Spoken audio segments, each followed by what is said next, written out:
Must be about time.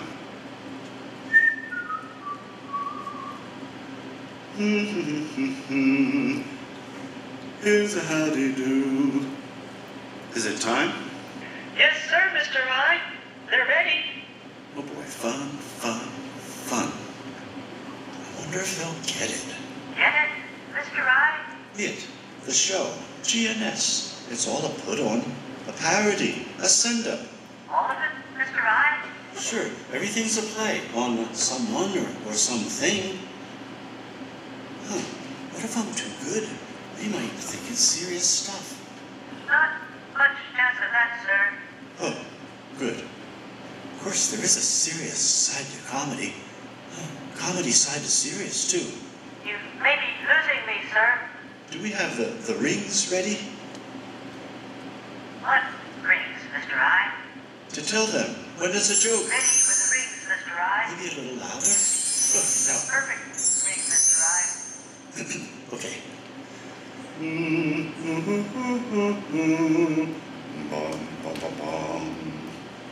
Can't believe I get to do this every day. Let's do it. You ready? I'm sure ready. Let's sing some choruses in public. Ring, ring.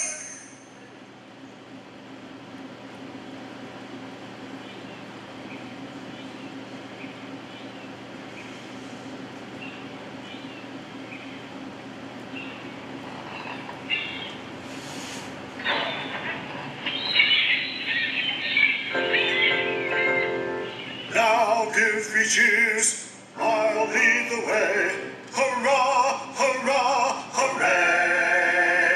Hooray, hooray! Sir Joseph Porter, KCB, the ruler of the Queen's Navy, is lost somewhere between the gangplank and the quarterdeck of Her Majesty's ship Pinafore, where the captain and the crew of the ship await him. Also waiting for Sir Joseph are, you guessed it, his ever-present sisters, his cousins, and his aunts. Ah, it seems he's finally arrived.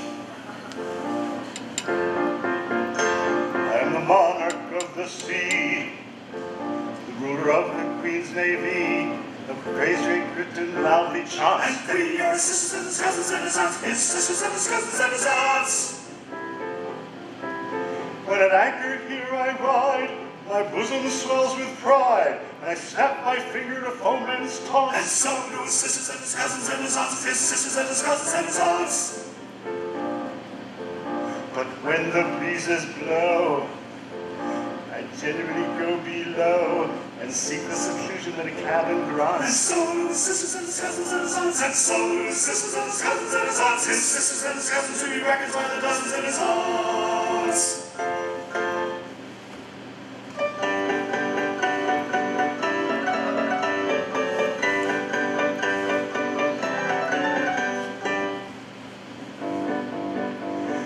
I was a lad, I served a term as office boy to an attorney's firm. I cleaned the windows and I swept the floor and I polished up the handle of the big front door. He polished up the handle of the big front door. I polished up the handle so carefully that now I am the ruler of the Queen's Navy. He polished up the handle so carefully that now he is the ruler of the Queen's Navy. As office boy, I made such a mark that they gave me the pencil of a junior clerk. I served the writs with a smile so bland, and I copied all the letters in a big round hand. He copied all the letters in a big round hand. I copied all the letters in a hand so free that now I am the ruler of the Queen's Navy. He copied all the letters in a hand so free that now he is the ruler of the Queen's Navy. In serving writs, I made such a name that an article clerk I soon became. I wore clean colors and a brand new suit for the pass examination at the Institute. For the pass examination at the Institute. That pass examination did so well for me that now I am the ruler of the Queen's Navy. That pass examination did so well for he that now he is the ruler of the Queen's Navy. Of legal knowledge knowledge our hearts, and the grip that they took me into the partnership. And that junior partnership, I ween, was the only ship that I ever had seen. Was the only ship he ever had seen. But that sort of ship so suited me that now I'm the ruler of the Queen's Navy. But that sort of ship so suited he that now he is the ruler of the Queen's Navy. I grew so rich that I was sent by pocket voter in the parliament. I always voted at my party's call, and I never thought of thinking for myself at all. He never thought of thinking for himself at all. I thought so little they rewarded me by making me the ruler of the Queen's Navy. He thought so little they rewarded he by making him the ruler of the Queen's Navy. Now lads and all, whoever you may be, if you want to rise to the top of the tree, if your soul's fettered to an office stool, be careful to be guided by this golden rule. Be careful to be guided by this golden rule. Stick close to your desk. Yes. And never go to sea. Oh. And you all may be rulers of the Queen's Navy. Stick close to your desks and never go to sea, and you all may be rulers of the Queen's Navy.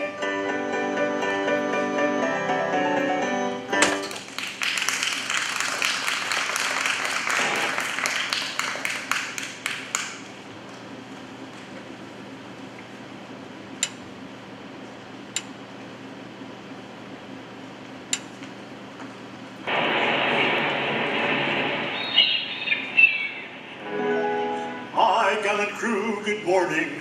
Sir, good morning. I hope you're all quite well. Quite well. And you, sir? I am in reasonable health, and happy to meet you all once more. You do us proud, sir.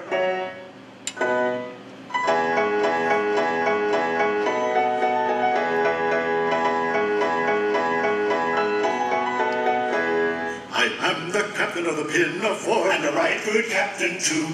You are very, very good, and be it understood, I command a right good crew. We are very, very good, and be it understood, he commands a right good crew. Though related to a peer, I can hand, reef, and steer, or ship a salvagee. And I'm never known to quail at the fury of a gale, and I'm never, never sick at sea. What never? No, never. What never? Well, hardly ever. He's hardly ever sick at sea. They give 3 cheers and 1 cheer more for the hardy captain of the Pinafore. They give 3 cheers and 1 cheer more for the captain of the Pinafore.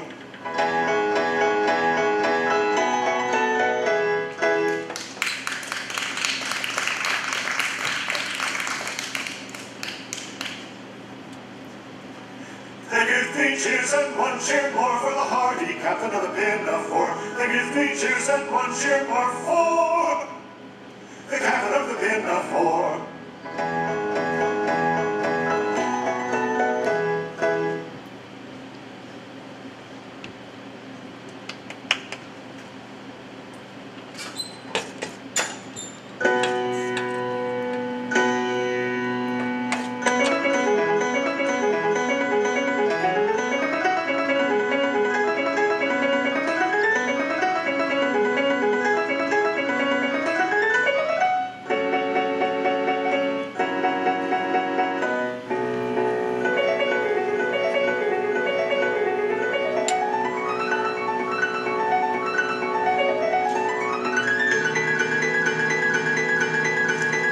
If you want to know who we are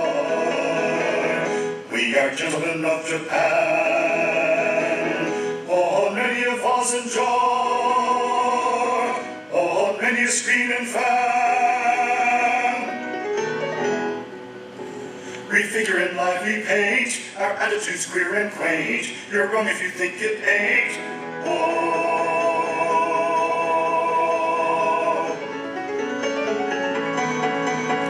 If you think we're run by strings, like a Japanese marionette, you who don't understand these things, it is simply court etiquette.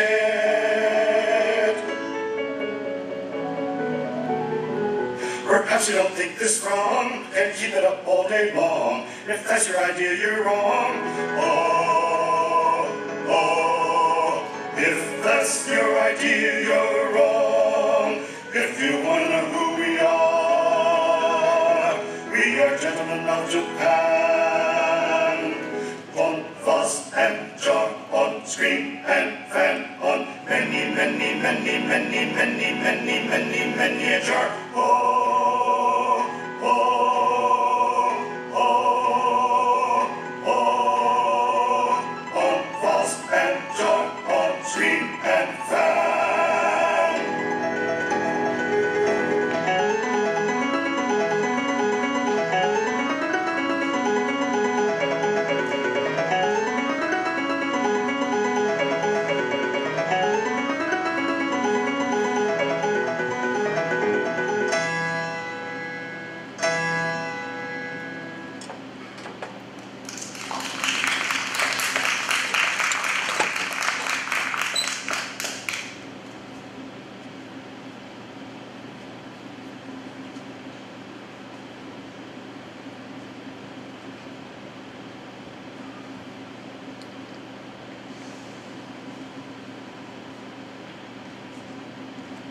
Oh, have we met? I'm I. We hope that we all leave here tonight loving Gilbert and Sullivan. You've noticed, of course, we're doing little bits or samples from various of the Gilbert and Sullivan shows, and to point out the G and the essence of G and S. And next, we're going to be hearing from one that everybody knows. Here's a howdy-do, as in, sudden, troublesome situation. Well, here's a howdy-do. But first, let's just review. Who were these guys? Gilbert wrote the words. Sullivan wrote the music. Gilbert wrote, "I polished up the handle on the big front door." And with Sullivan's contribution, it becomes, "I polished up the handle of the big front door." And Gilbert wrote, "I thought so little, they rewarded me." And once Sullivan gets into the act to make it wonderful, we get, "I thought so little, they rewarded me by making me the ruler of," you know, how it goes. And when were these guys? Well, late 1800s, late 19th century in London. And Gilbert had this genius for pegging people, poking fun at what was silly or funny about people. And of course, with Sullivan's contributions to music, his music always complemented what Gilbert did, and it was a wonderful thing. And there were plenty of people and things to make fun of in Gilbert and Sullivan's milieu in London in the late 1800s. You had people like Oscar Wilde, Algernon Swinburne, just your average looking guys, nothing to make fun of there. And then you had William Morris with his arts and crafts movement, and Dante Rossetti, Dante Gabriel Rossetti, and there was the anti-industrial revolution movement, and there was the aesthetic movement, and Rossetti kind of led the pre-Raphaelite movement, pre-Raphaelite brotherhood. They were all into this business of, you know, the world's been terrible ever since the Industrial Revolution. We need to go back to pre-Raphael times, where the clothes, they walked around wearing poppies and nobody's to imitate how the clothes were. The dirty greens were a very popular kind of concept. And machines were bad. And according to William Morris, the arts and crafts movement was going to fix all that, because people who created a chair needed to see that chair, not just have it stamped out by a machine. So there was all kind of fun and games with Gilbert and Sullivan making fun of these people. What made them so incredibly famous was they picked out the essence of what's funny about people. And so perhaps as contrasted with real funny stuff today, such as Saturday Night Live, Gilbert and Sullivan's characters were universal, so they're funny forever. And Saturday Night Live, or what have you, is over with pretty quickly. And so they, Gilbert particularly, people's know-it-all, knowledgeable airs about things was fair game. And we've already seen some of that if you want to know who we are, pardon me. You know, the English were gaga over everything Japanese. Perry, just a few years earlier, had opened up Japan to the west, and the British managed to completely mischaracterize Japanese people totally.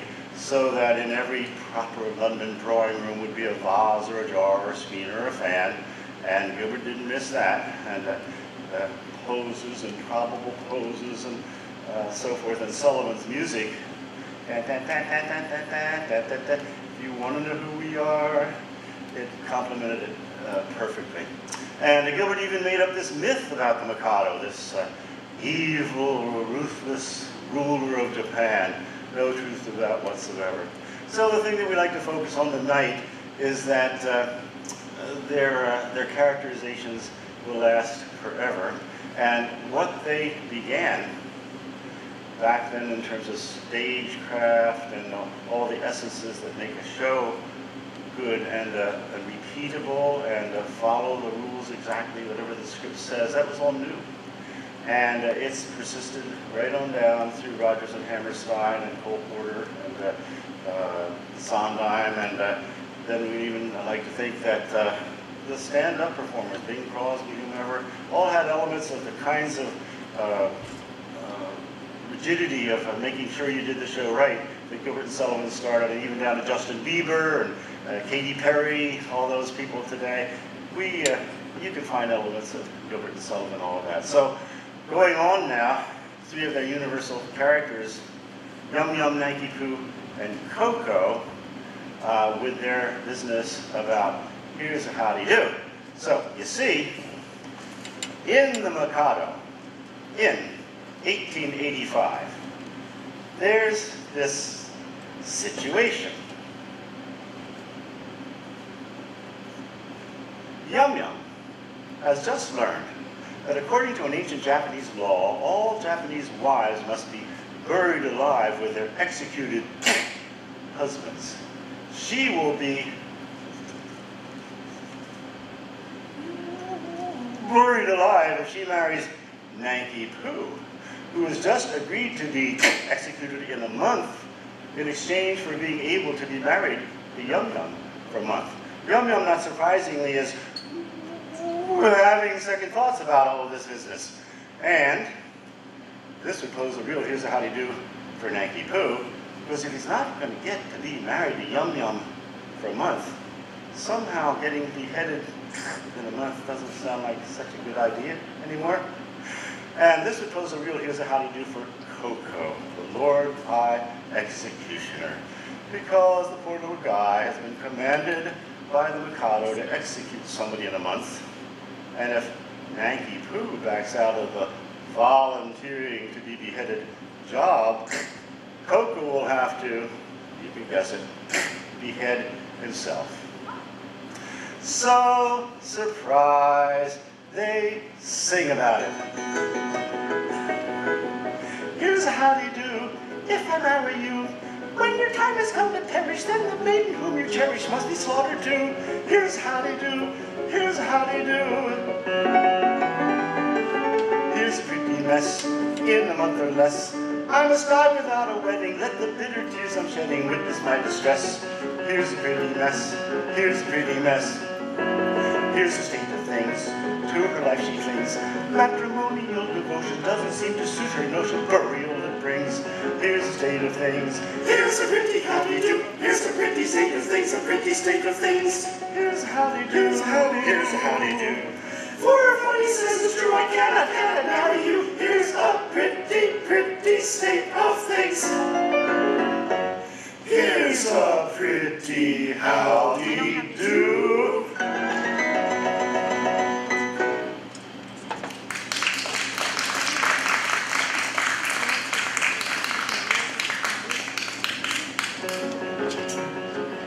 Here's a pretty howdy do. Here's a pretty state of things, a pretty state of things. Here's a howdy do, here's a howdy do, here's a howdy do. For if what he says is true, I cannot marry you. Here's a pretty, pretty state of things.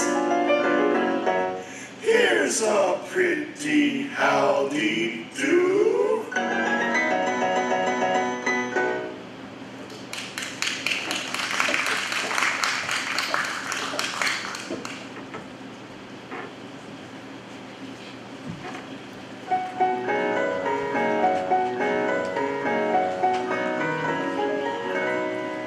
I'm called Little Buttercup, dear Little buttercup, though I could never tell why.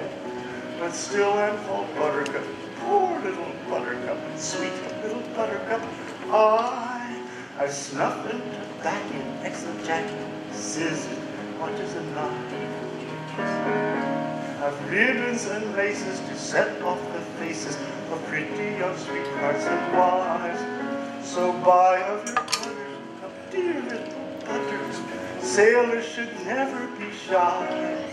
So buy of your Buttercup, poor little Buttercup, of your Buttercup, buy.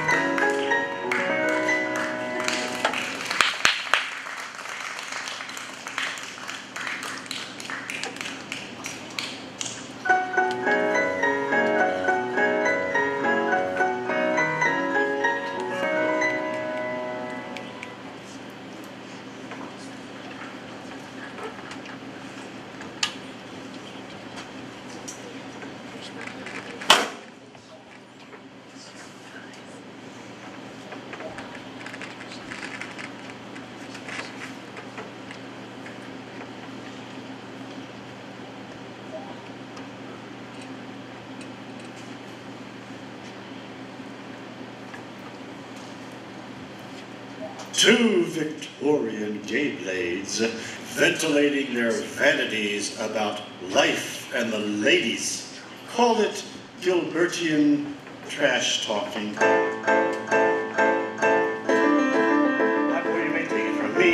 But of all the afflictions accursed, with which a man saddled and hampered and addled at different ages the worst. Now take for example my case. I've a bright intellectual brain. In all London city there's no one so witty I've fought so keen on decayed. I have a highly intelligent face. My features cannot be denied. But wherever I try, sir, I fail and why, sir? I'm modesty personified. If you wish in the world to advance your merit, you're bound to enhance. You must serve, blow your own trumpet, or trust me, you haven't a chance. As a poet, I'm tender and quaint. I've a passion for fervor and grace. From Ovid to Horace and Swinburne to Morris, they all take a back place. When I sing and I play and I paint, who's not as accomplished as I? To say so were treason. You ask me the reason.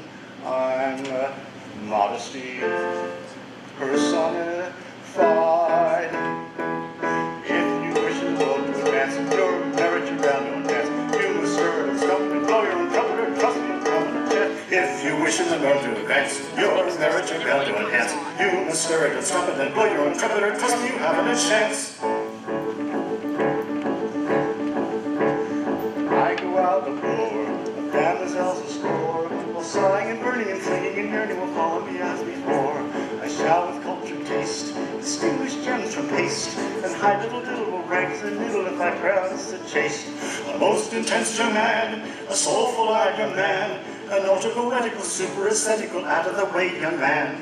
Conceive me if you can, an everyday young man, a commonplace sight with a stick and a pipe and a half-red black and tan, who thinks of bourbon hops more fun than Monday pops, who's fond of his dinner and doesn't get thinner on bottled beer and puffs.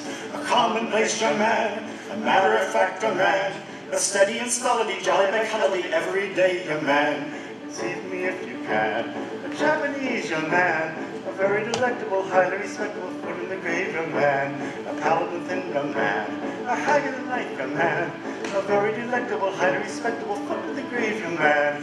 Conceive me if you can, a matter-of-fact young man, an alphabetical, arithmetical, everyday young man.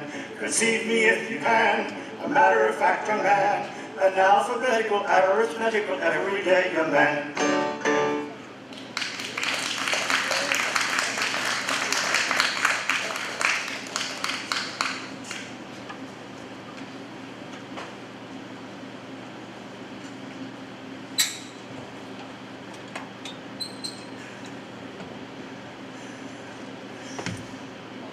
As we begin our lifelong love affair with Sir William Schwenk Gilbert and Sir Arthur Seymour Sullivan, we are sure to be challenged by know-it-all, maybe well-meaning friends with something like, oh, you mean you're going to those dumb shows where all that ever happens is they mix up babies at the beginning, and then at the end the fat lady comes out and sings about what had happened, and then at the end they're all so excited and happy about the whole thing that they sing the obligatory end of show Gilbert and Sullivan song in the obligatory 6/8 time,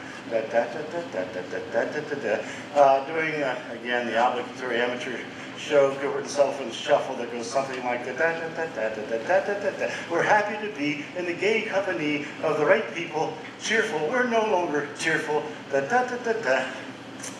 Yeah, that's what you'll be challenged with. Well, with our advanced, sophisticated knowledge of Gilbert and Sullivan, we can say to those well-meaning people, not so, out of breath, because they're only partly right. They only do it in 3 shows. Well, they did 14, so 3 out of 14, that's not a lot. Not every show with mixed up babies. And tonight we'll hear from 10 of them this afternoon. So they're not so panicky. We'll come back and do the other 4 some of the time. Promise to be out here by 6 today. So yes, in the first show, the fat lady does come out at the end and sing about how she mixed up the captain with the lowly seaman, Rafe Rackstraw. By the way, that name, Rafe, spelled R-A-L-P-H, but it's pronounced Rafe. Why? Do I ask the English? And, oh, that brings up another. The guy who came out at the beginning, as office boy, I made such a mark that they gave me the post of a junior clerk. Clark? Spelled C-L-E-R-K, pronounced Clark. Why? There'll be more of these. Go ask the English. Sharp group here. Wallingford, Swarthmore mentality, huh? Okay. So anyway, yes, 3 shows, 14 shows, 3 baby mess-ups, and in the first one, yes, the fat lady comes out at the end and confesses about how she mixed up the babies. In the second one, the fat lady comes out at the beginning of the show, and she didn't mix up any babies, just one baby, and she didn't even mix him up, she just mixed up his profession, so that's different, you know-it-alls, you. And in the third, well, the third one's complicated with stolen babies, mixed up babies, and some other issues, and it's complicated. We'll focus on the 2 we just talked about. And, you know, we really should get a sampling of this baby business with Gilbert and Sullivan. For one thing, it's some of their best stuff. And, of course, getting it out of the way so the know-it-alls out here can relax and enjoy the show because they won't have to deal with mixed up babies anymore. We'll do it now. So here we go, in order, by opera, ta-da! Baby messes. I mean, I guess that should be baby mess-ups.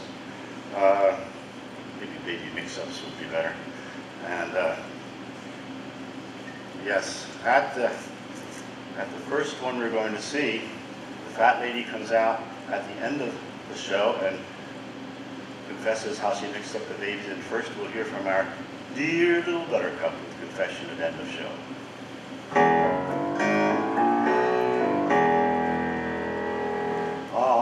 Many years ago, when I was young and charming, as some of you may know, I practiced baby farming.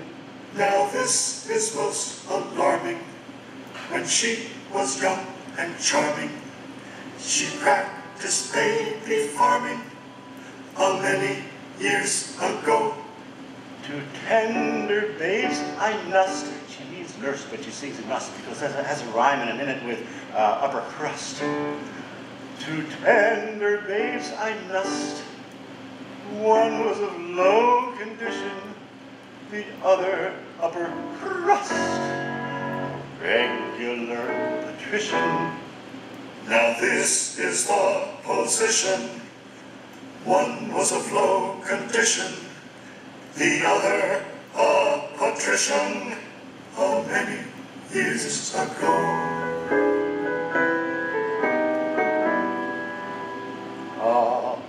Bitter is my cup.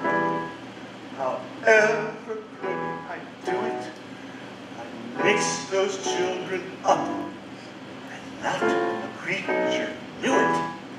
However could you do it? Well, I don't know. Someday, no doubt, you'll rue it. I already do. Although no creature knew it so many years ago. In time, each little waif forsook his foster mother. The well-born babe was Rafe. Their captain was the other. They left their foster mother. The one was Rafe, our brother. Our captain was the other. Oh, many years ago.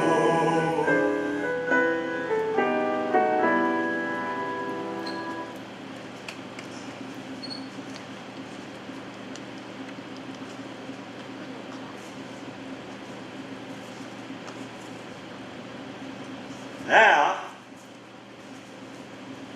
Ruth, that piratical maid of all work, with confession at beginning of show.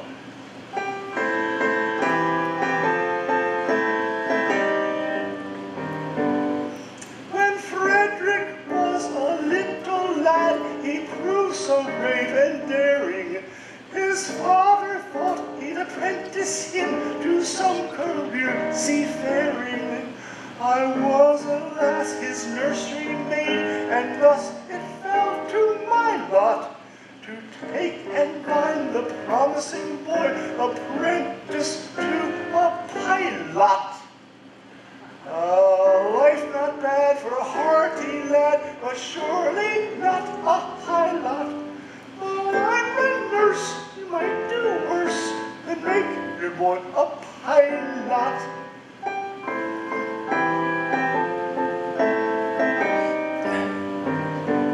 I was a stupid nursery maid, on breakers always steering, and I did not hear the words aright for being hard of hearing, mistaking my instructions, which within my brain did gyrate. I took and bound the promising boy apprentice to a pirate. A sad mistake it was to make and doom him to a vile lot, which he wouldn't have found had he been bound apprentice to a pilot.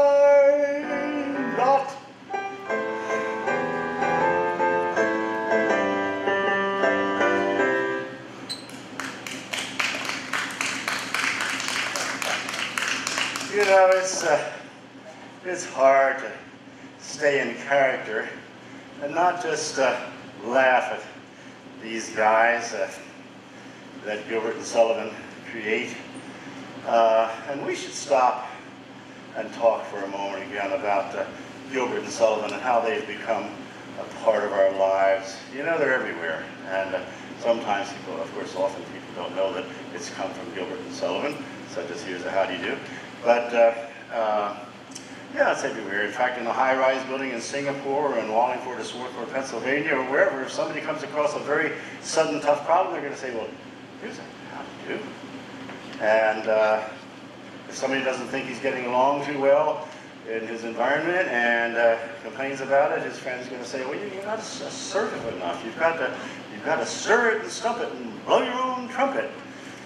And I remember clearly as a kid growing up hearing about Gilbert and Sullivan all the time. I was lucky enough to be born in this house on Price's Lane in Rose Valley in Nether Providence Township, Strath Haven Middle School and High School. Anybody here from that school today? All right.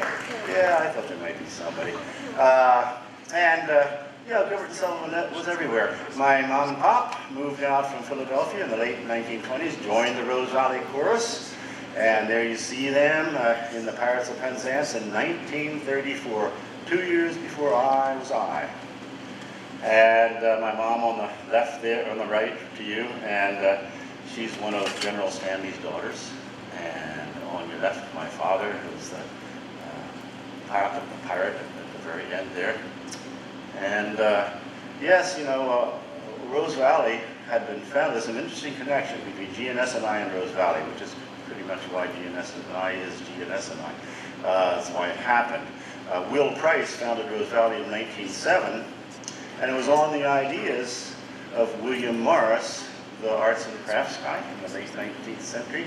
And just a few years before, he had published his book, News from Nowhere, which was about a utopian community. Utopia, of course, meaning nowhere. And in that utopian community, arts and crafts flourished. Machines were out. And Will Price really adopted this idea, and so did some followers of his. They bought up the tract of land with 0.7 acres in Rose Valley and formed this arts and crafts community. I find it's interesting that 6 years later, in 1907, the Rose Valley Chorus was formed, and we'll see a little later tonight that a good bit of what Gilbert and Sullivan are poking such wonderful fun at is the aesthetic movement, the arts and crafts movement. So they formed a group, the Rose Valley Chorus, which is Gilbert and Sullivan Society, to sing all these operas that make fun of themselves. And I hope the irony wasn't lost on them. We will never know. There's nothing written about it, but it's an interesting fact. And yes, from 1907 on. And they performed in Artsman's Hall, which now is Hedgerow Theater. And it had been a grist mill, then Artsman's Hall, and then it became Hedgerow Theater, which is the oldest repertory theater in the country.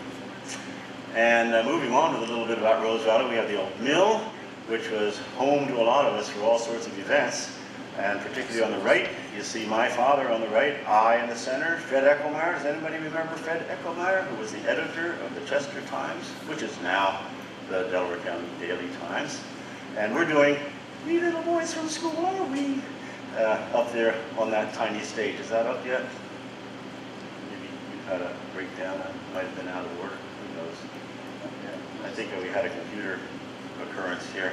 And we got a wonderful guy in the back there, Dave Wheeler, who came all the way from Las Cruces, New Mexico with us to do this show.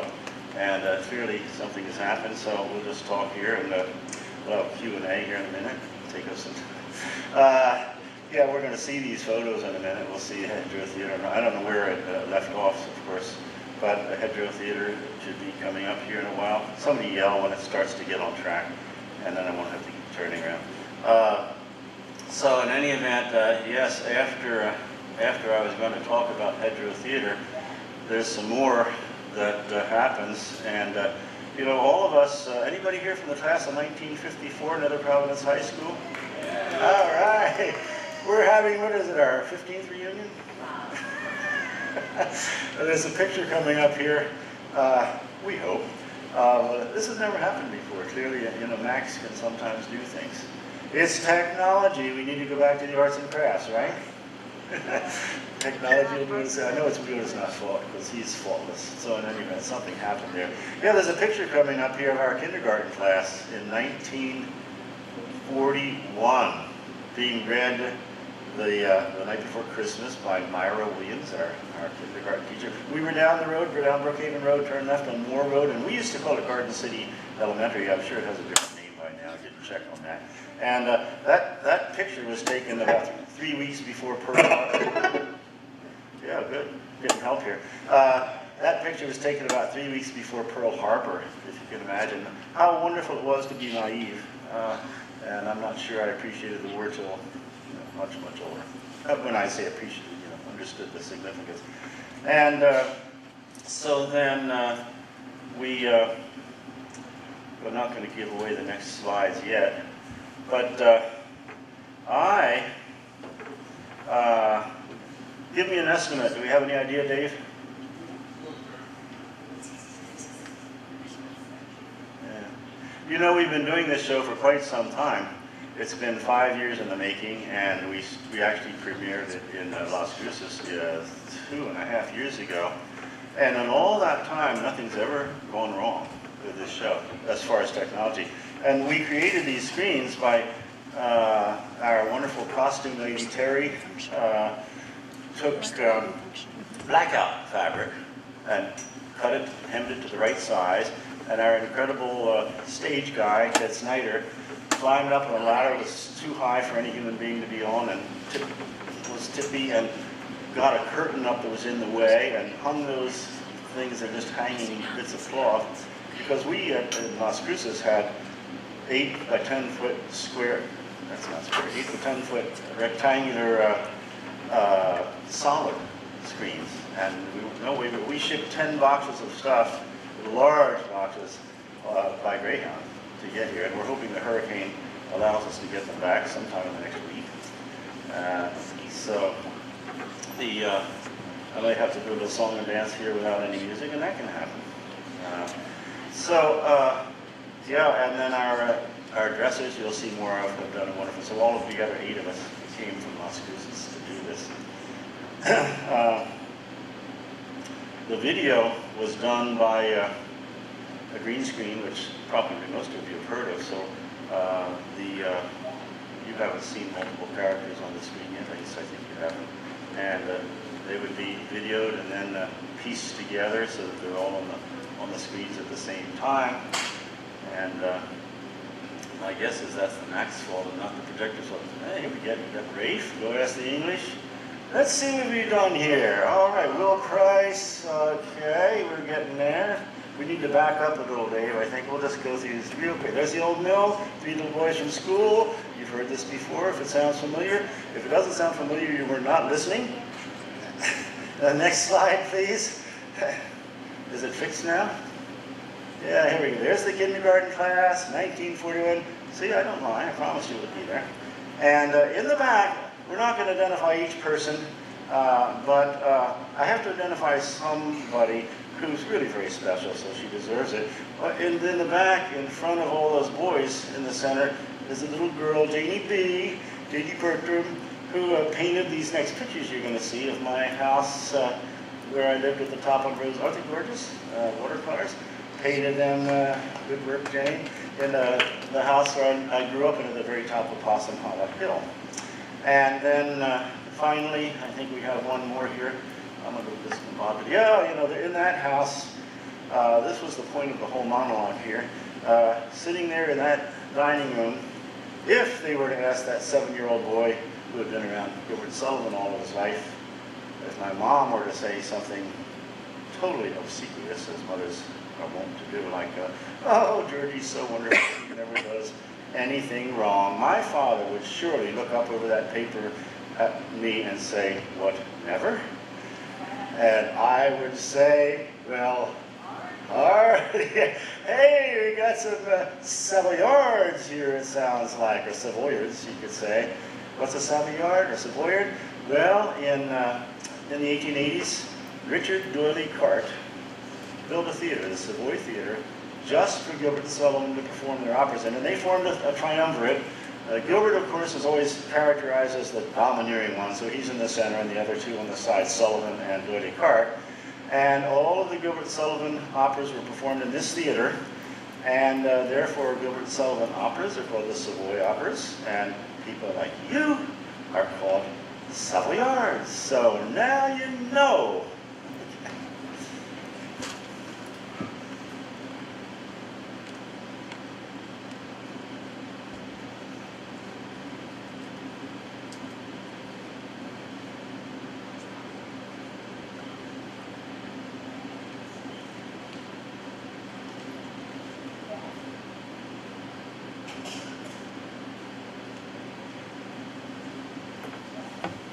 Gilbert's world, topsy-turvydom, everything turned upside down. Nothing escapes Gilbert's barbed wit. Social affectations, duty, rank, station, institutions, arbitrary social classes. And men and women, the men blustery and in charge, the women meek and hopelessly lovesick. Let's see how Gilbert, with the help of Sullivan's ingenious music, introduces us to his men and women of Victorian England. There may be some changes before Gilbert gets through with them and us.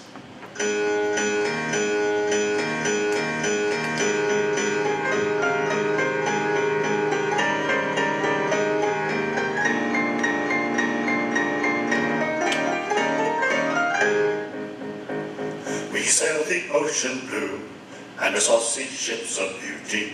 We're sober men and true, and attentive to our duty. When the balls whistle free o'er the bright blue sea, we stand to our guns all day. When at anchor we ride on the Portsmouth side, we've plenty of time for play. Ahoy, ahoy, the balls whistle free. Ahoy, ahoy, o'er the bright blue sea, we stand to our guns all day. We sail the ocean blue, and the saucy ships of beauty. We're sober men and true, and attentive to our duty. Our saucy ships of beauty, we're attentive to our duty. We're sober men and true, we sail the ocean blue.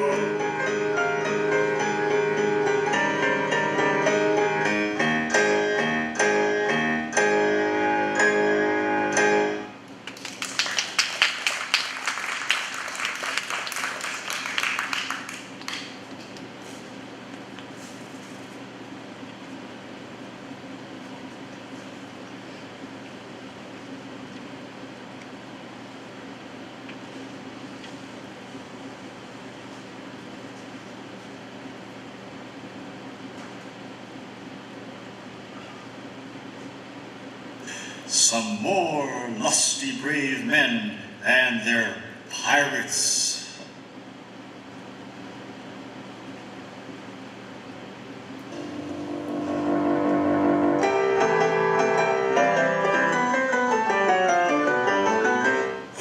Pour the pirate share, refill, we'll fill the pirate glass. And to make us more than merry, let the pirate bumper pass. Oh, better far to live and die under the brave black flag I fly, than to pay a sanctimonious part with a pirate head and a pirate heart. Away to the cheating road go you, where pirates all are well-to-do, but I'll be true to the song I sing and live and die a pirate king. For I am the pirate king. Fast there, and it is a glorious thing to be a pirate king. For I am a pirate king. You are hurrah for the pirate king. And it is a glorious thing to be a pirate king. It is hurrah for the pirate king, hurrah for the pirate king. When I sally forth to meet my prey, I help myself in a royal way. I sink a few more ships, it's true, than a well-bred pirate ought to do. But many a king on a first-class throne, if he wants to keep his crown his own, does somehow manage to get through more dirty work than ever I do. For I am a pirate king, and it is a glorious thing to be a pirate king. For I am a pirate king. You are hurrah for the pirate king. And it is a glorious thing to be a pirate king. It is hurrah for the pirate king, hurrah for the pirate king.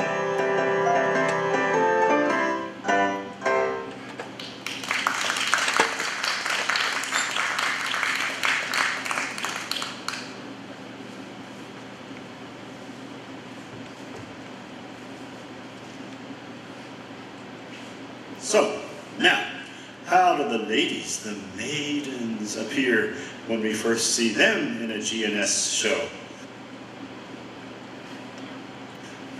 Not exactly robust. 20 lovesick maidens we, lovesick all against our will.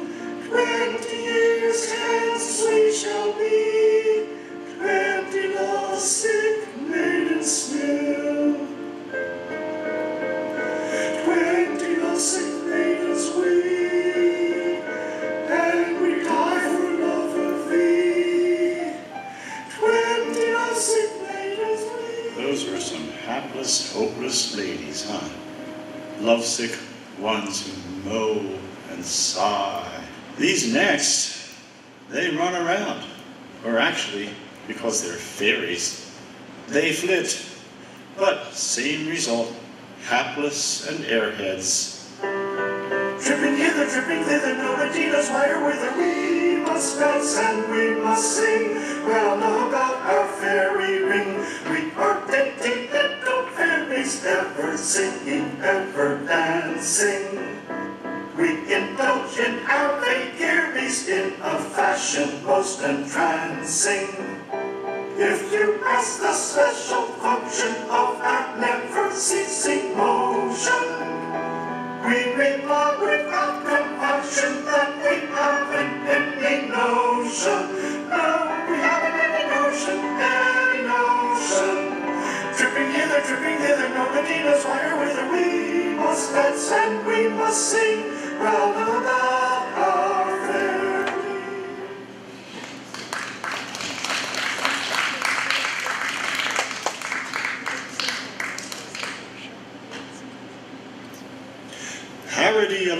Parody alert, making fun of the aesthetic movement. The lovesick maidens have all fallen hopelessly in love with Reginald Bunthorne, an aesthetic poet. While the British Dragoon Guards were away, these worthies can't believe that this melancholy literary man has captured the hearts of their maidens.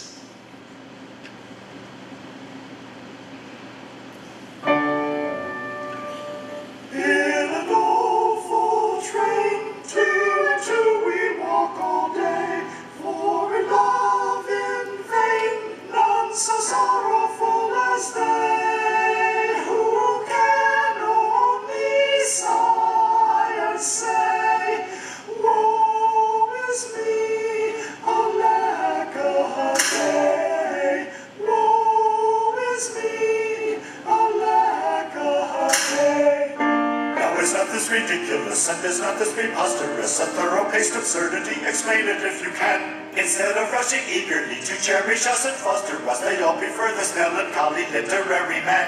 Instead of slyly peering at us, casting looks endearing at us, blushing at us, flushing at us, flirting with a fan, they're actually sneering at us, fleering at us, jeering at us, pretty sort of treatment for a military man. They're actually sneering at us, fleering at us, jeering at us, pretty sort of treatment for a military man. No, it's not this ridiculous and is not this preposterous, they all prefer this melancholy literary man. No, it's not this ridiculous and is not this preposterous, they all prefer this melancholy literary man.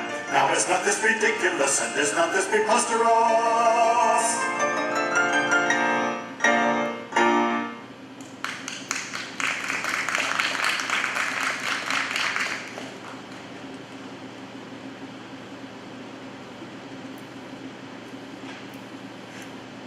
Okay, so now here's a lady who's not woefully, dolorously lovesick. She's madly lovesick.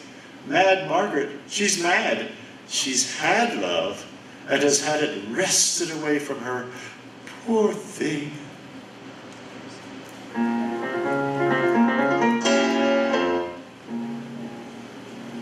Cheerily carols the lark over the cot. Merrily whistles the clerk, scratching a blot. But the lark and the clerk, I remark,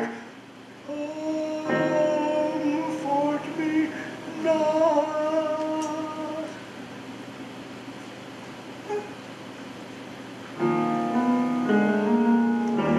Over the ripening peach buzzes the bee. Splash on the billowy beach tumbles the sea. For the peach, the beach, they reach nothing to me. And why? Who am I? Daft Madge, Crazy Meg, Mad Margaret. Poor Peg.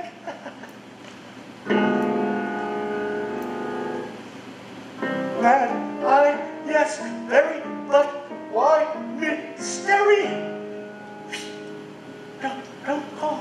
don't call, don't call, don't call, don't call, don't call. Mad, yes, very. But why? I'm not lonely. That's all.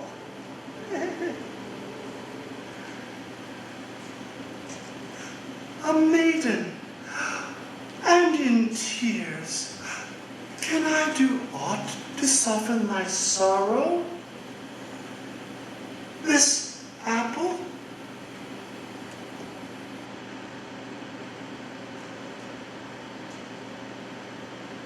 No. Tell me, are you mad? No. That is, I think not. And you don't love Sir Despard Murgatroyd, the Baronet of Ruthergore. I love him. All mad. Girls love him. I'm mad. Margaret. Crazy Meg. Poor Peg. Thou lovest the bad Baronet of Ruthergore? Oh, horrible. Too horrible. You pity me? Then be my mother. The squirrel had a mother, but she drank, and the squirrel fled. Hush. They sing a brave song in these parts. It runs somewhat thus. The cat and the dog and the little puppy sat down in a, well, I forget what they sat down in, but so the song goes. Listen, I've come to pinch her. Mercy, whom? You mean who? Nay, it is the accusative after the verb. True. I've come to pinch Rose Maybud. Rose Maybud? Ah, he loved me once. He gave me an Italian glance thus and made me his. But that's all gone. He will give her an Italian glance and make her his, but it should not be, for Allah, I cannot allow it. I will stamp on her, stamp on her, stamp on her. Tell me, did you ever kill anybody? No. Oh, well, I killed a fly this morning. It buzzed, and I wouldn't have it, so it died. Pop! So shall she. But behold, I am Rose Maybud, and I would fain not die. Pop! You are Rose Maybud? Yes. Sweet Rose Maybud. Strange. They told me she was beautiful. And he loves you? Nay, if I thought that, I should rend you asunder. Nay, be pacified, for behold, I am pledged to another, and lo, we are to be wedded this very day. Swear me that. Come with me to a commissioner, and let me have it on affidavit. I once made an affidavit, but it died. It died, it died, it died. But see, they come. Sir Despard and his evil crew. Hide, hide. They are all mad. Quite mad. What makes you think so? They sing choruses in public. That's mad enough, I think. Quick, hide, hide. Run away, they will seize you. Hush, softly. Quite softly.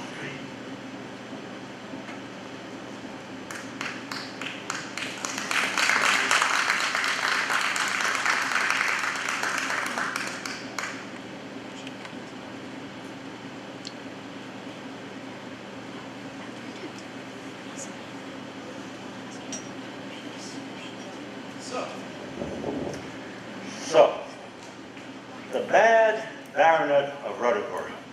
There he is. Sir Despard Murgatroyd was cruel to Margaret and made her become Mad Margaret. Why? Because he had a curse on him. The curse was that he had to do one bad deed a day. And jilting Margaret, that would be called dumping her today, making her fall hopelessly in love with him and then leaving her lovesick and brokenhearted for no reason at all was as bad deed that day. Now, all the baronets of Verdigor had this curse on them. Oh, what's a baronet? Just a little bit below a baron. What's a baron? Just a little bit above a knight. Oh, now just, you know, a baronet and a knight are both addressed as sir. And are we getting all this? Too much information? We didn't promise this would not be educational. All right, so all of the baronets of Verdigor had a curse on them that had been put on them, their great ancestor, by a witch whom he had been cruel to. And the curse was that every baronet of Verdigor forever had to do one bad deed a day or die a horrible death. But this fella, Robin Oakapple, is really the older brother of Sir Despard Murgatroyd. Robin is really Sir Riven Murgatroyd in disguise. By the way, that name, Riven, it's spelled R-U-T-H-V-E-N. Ruthven maybe, but it's pronounced Riven. Why? Cool, all right, yes. So since Robin is the older brother of Sir Despard Murgatroyd, he should be performing the curse. But he ran away and disguised himself as Robin Oakapple instead of Sir Riven Murgatroyd in order to avoid doing one bad deed a day.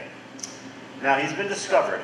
So at this point in time, they sing about it. Robin sings about how he's going to go back and be Sir Riven Murgatroyd, but he's going to go back and defy the curse and be good no matter what they do to him. He's not going to do one bad deed a day. Despard sings about how he's been wronged by his older brother Riven for running away and leaving him. And Margaret sings a little madly about things, and they all wonder, does it all really matter?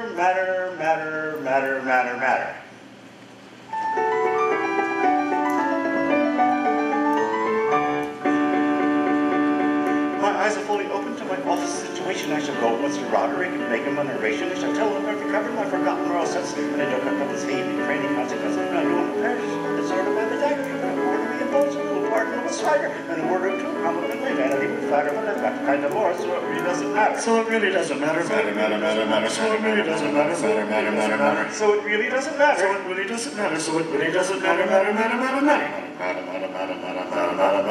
I were not really mad and generally silly, I should give you my advice upon the subject willingly. I should show you in a moment how to grapple with a question, and it really be astonished at the force of my suggestion on the subject as you write you a most valuable letter, full of excellent suggestions when I feel a little better. But at present I'm afraid I'm as mad as any hatter, so I'll keep it to myself, for my opinion doesn't matter. Her opinion doesn't matter. Her opinion doesn't matter. Her opinion doesn't matter. Her opinion doesn't matter. My opinion doesn't matter. Her opinion doesn't matter. Her opinion doesn't matter. If I had been so lucky as to have a steady brother who told me his weird lucky now and one another, who could give me advice on these struggled I was erring, which is just the very fatal which on you I'm conferring. My existence would have made a rather interesting idyll, and I might have died very decent in a whittle. This particularly rapid, unintelligible patter is it generally heard. If it is, it doesn't matter. If it is, it doesn't matter. If it is, it doesn't matter. If it is, it doesn't matter. If it is, it doesn't matter. This particularly rapid, unintelligible patter isn't generally heard. If it is, it doesn't matter. This particularly rapid, unintelligible patter isn't generally heard. If it is, it doesn't matter.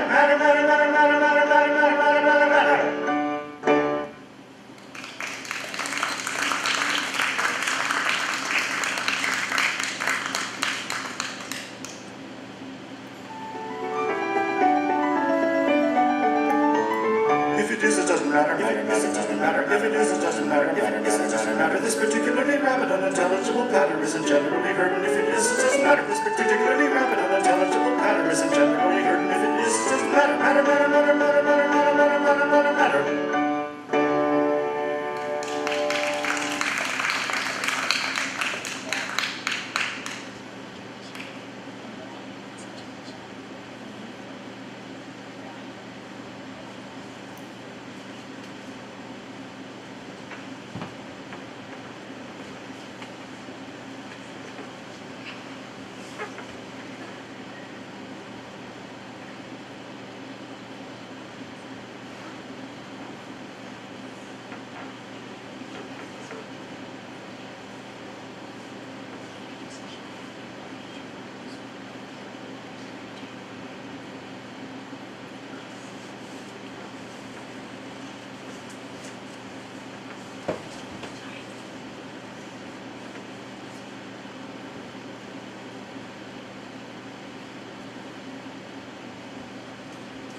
heavens, who are these? The jester, Jack Point, and Elsie, his lady love, who is also his fellow traveling player partner companion, are entering the town square to perform.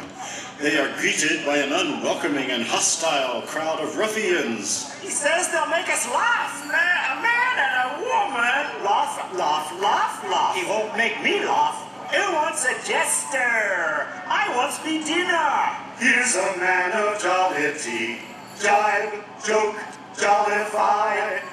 Give us of your quality, come, fool, follify. Yeah, we don't take to the likes of you. You see. Nay, nay, nay, nay, nay, for now my lady love and I shall sing for thee the singing farce of the merry man and his maid.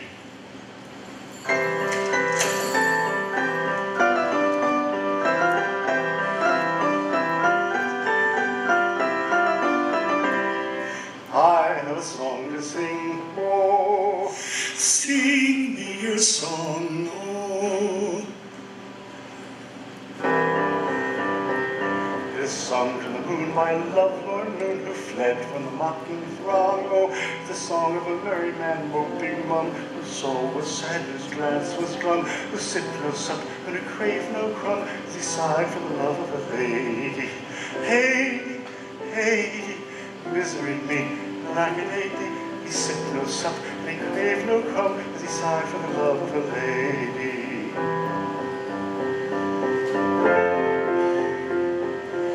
I have a song to sing, oh.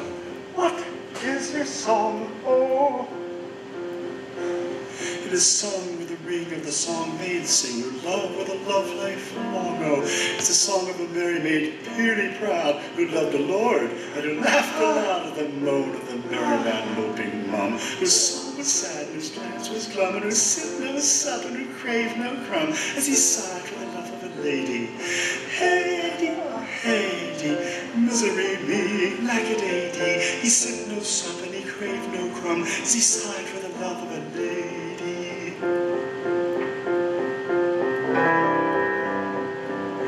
I have a song to sing, oh. Sing me your song, oh.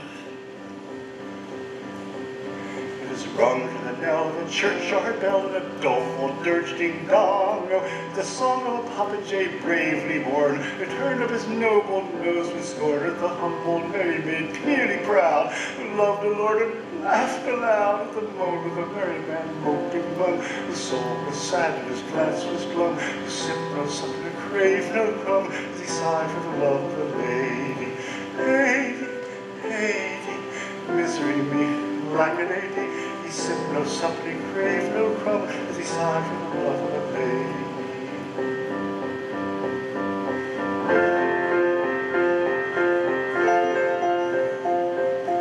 I have a song to sing, oh. Sing me your song, oh. It is sung with a sigh and a tear in the eye, for it tells of a right and wrong, oh. It's a song of the merry maid, once so gay, who turned on her heel and tripped away from the peacock popinjay bravely born, who turned up his noble nose with scorn at the humble heart that he did not prize. So she begged on her knees with downcast eyes for the love of the merry man moping mum, She whose loves soul was me. sad and whose glance was glum, who sipped no sup and who craved no crumb, as he sighed for the love of a lady. Heidi, Heidi, misery me, lack-a-day-dee. His pains were o'er, and he sighed no more, for he lived in the love of a lady. Heidi, Heidi, misery me, like a lady. His pains were o'er, and he sighed no more, for he lived in the love of a lady. Ah!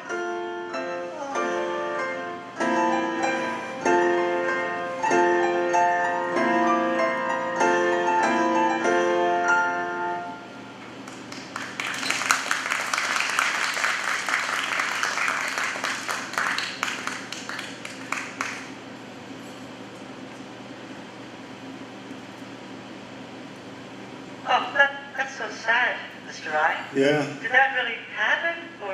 Or did Sir Gilbert make it up? Well, I think he sort of thought it could be real. Do you think Jack Point, the jester, got her back? Maybe. Mr. I? Yeah? I thought jesters were always happy. Well, on the outside, but you know, people aren't always the same on the inside. G and S make you kind of think hard, Mr. I. A little. Mr. I? Yeah? Mr. Sullivan's music was, well, sort of happy and sad. You noticed. Not easy to do. Like he's a genius, huh? Mr. I? Mr. Gilbert, was he kind of a mean man in real life to make the jester lose Elsie, his lady love? Well, I think Gilbert was like the jester in reverse. On the outside, kind of growling and bossy and making sure things were done right. But inside, really, I think he was, well, a really happy and caring man. But letting the other guy take her away? Well, it's just a song. He and Sullivan wanted us to feel Point's pain, but you can imagine a happy ending, sure. It's just a song. And they made that up? She and us. They must have been some guys. Yeah, I think so.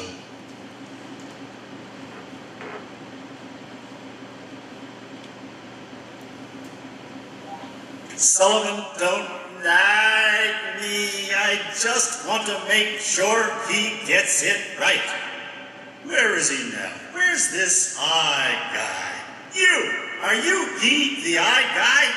Gilbert! Sullivan! Yes, you. I see, from your flyer here. Now look here, Sonny.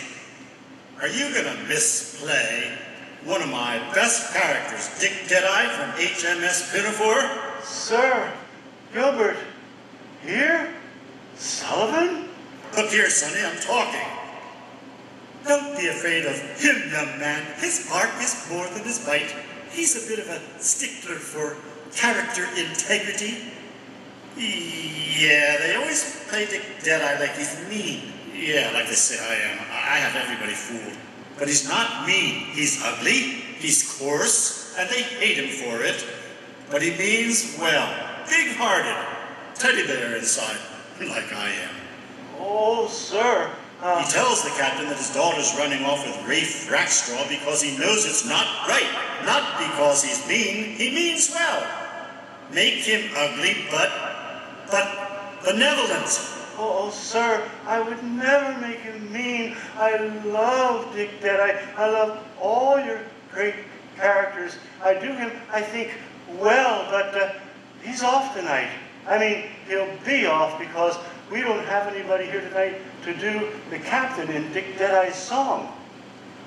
Unless... Go ahead, ask him, Mr. I. Dare I? I found the words in your book, Mr. I. I can hand them to him.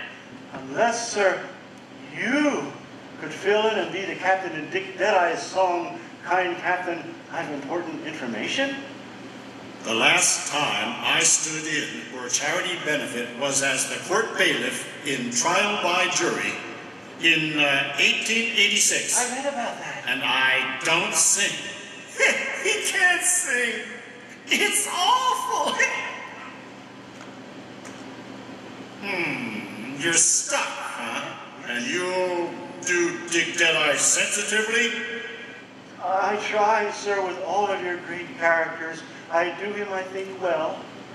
Well, maybe this one more time, but I'll be watching you. I won't sing the captain. I will do a dramatic reading. And you should pay attention, Sonny, because you might learn something about projection and character interpretation. But I'll be watching you play Dick Deadeye the way I said. That should put him in line, huh, Sullivan? Gilbert, tell him about bow, bow. Oh, yes, aye, guy. Sullivan wants to get into the act. He wants to help conduct Bow, bow, ye tradesmen, bow, ye masses, the march of the peers as they enter. Oh, goody, goody, goody. All right, on with it, on with it, on with it.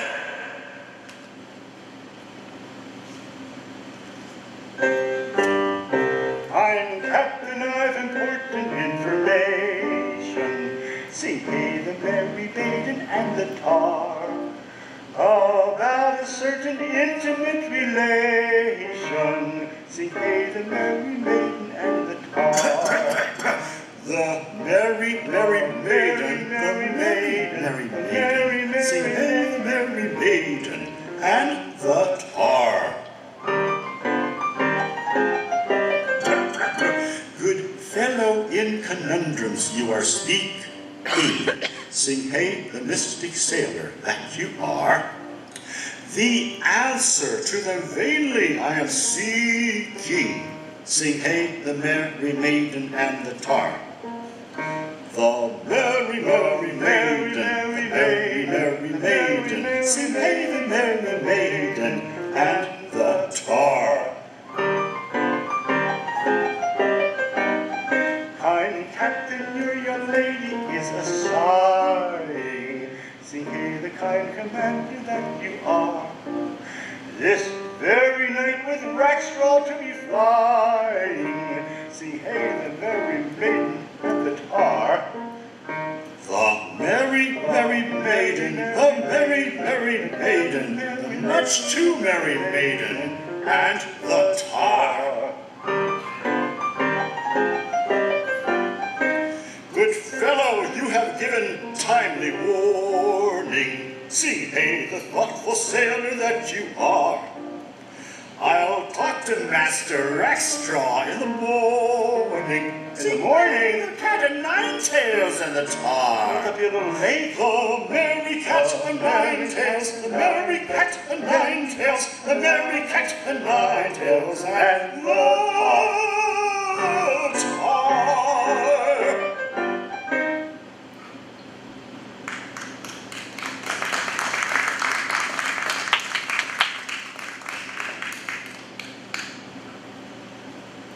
Houses of Parliament, Westminster Palace, home of the House of Peers, the Lords.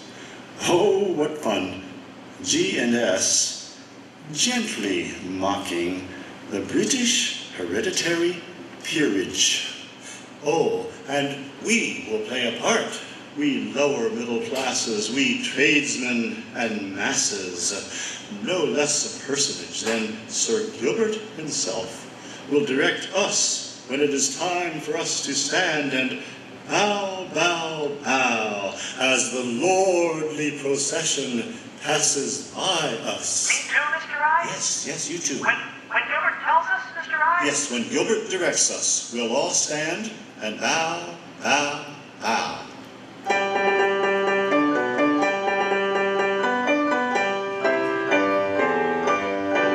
Somebody's late.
Paragons of legislation, here of the British nation.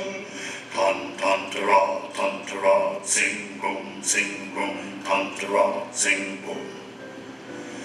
We are here for condensation, paragraphs of legislation, pillars of the British nation, pillars of British nation, pillars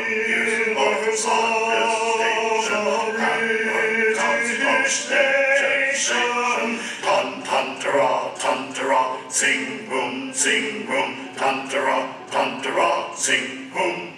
Bow lower middle classes, bow ye tradesmen, bow ye masses, bow ye lower middle classes, bow ye tradesmen, bow ye masses, ton-ton-ta-ra, ton-ton-ta-ra, ton-ton-ta-ra, ton-ta-ra, ton-ta-ra, ton-ta-ra, ton-ta-ra, ra, ra, ra, ra. Ton-ta-ra, ton-ta-ra.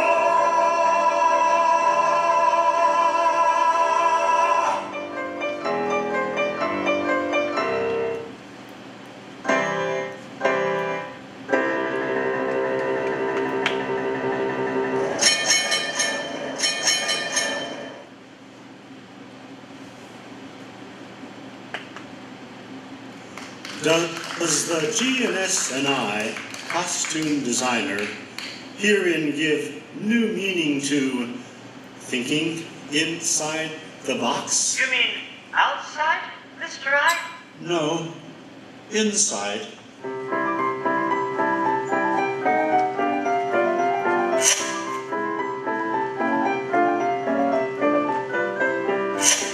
Three little maids from school are we, pert as a schoolgirl won't take me, filled to the brim with girlish glee. Three little maids from school, Everything's a source of fun.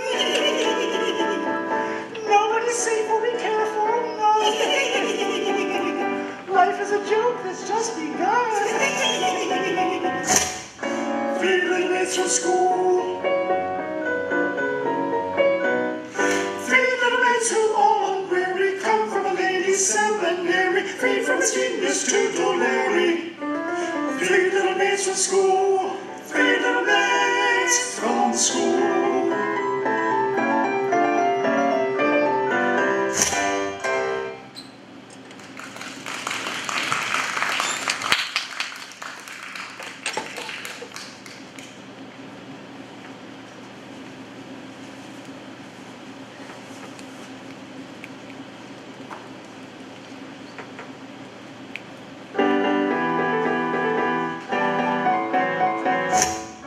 Three little maids from school. Three little maids who all unweary come from a ladies' seminary, free from its genius to Larry. Three little maids from school. Three little maids from school.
we uncomfortable feel. And we find the wisest thing is to slap our chest and sing ta-run-ta-ra. For when threatened with the mute, and your heart is in your butte, there is nothing brings it round like the trumpet's martial sound, like the trumpet's martial sound.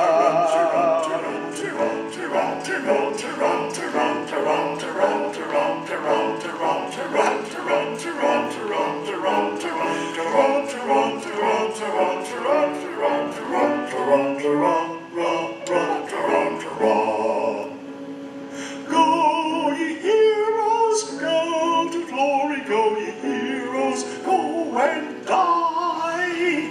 Though it's very evident, these attentions are well meant.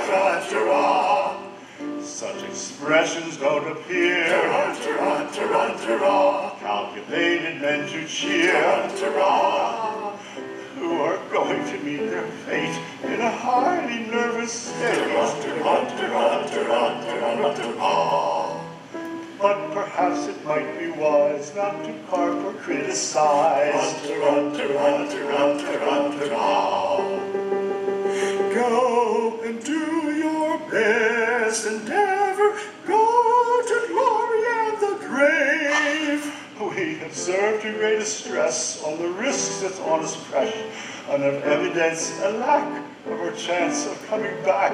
But perhaps it might be wise not to carp or criticize, for it's very evident these attentions are well meant. Yes, it's very evident, these attentions are well meant. Evident, yes, well meant. Evident, ah, yes, well meant. Though in body and in mind, we are timidly inclined, and anything but blind to the danger that's behind. But when the danger's near, we manage to appear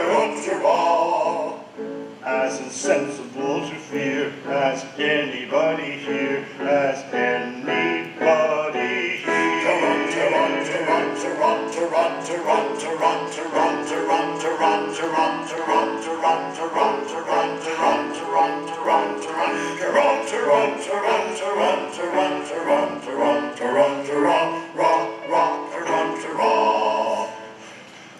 Our course is clear. We must do our best to capture these pirates alone. It is very distressing to us to be the agents whereby our erring fellow creatures are deprived of that liberty which is so dear to us all. But we should have thought of that before we joined the force. We should. It is too late now. It is.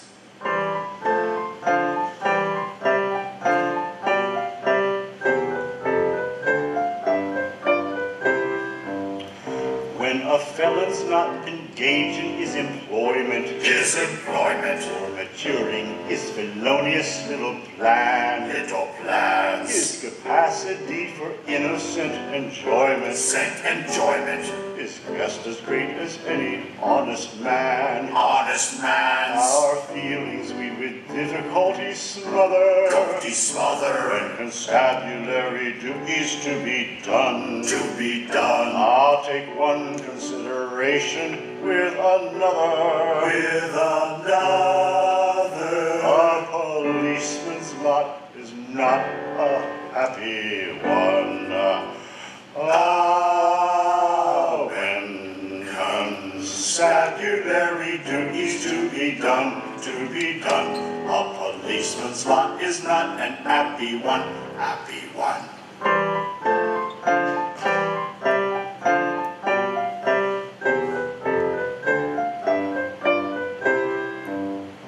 When the enterprise and burglars, not a burgling. Not a burgling. When the cutthroat isn't occupied in crime. Occupied in crime. He loves to hear the little brook a-gurgling. Brook a-gurgling. And listen to the merry village chime. Village chime. When the clusters finish jumping on his mother. On his mother. He loves to lie a-basking in the sun. In the sun. I'll take one consideration with another. With another. A policeman's lot is not an happy one. Oh, when constabulary duties to be done, a policeman's lot is not an happy one, happy one.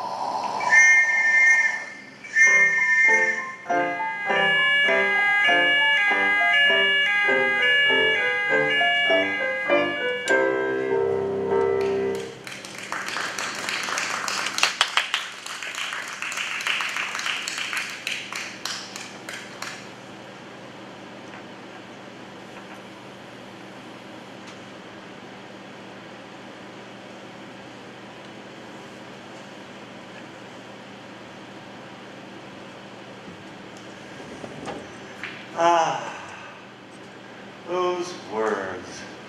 Now for the banquet we press. Now for the eggs and the ham. Now for the mustard and cress. Now for the strawberry jam. What a festive, felicitous feast of gastronomical Gilbertian verbiage that is. What's that mean?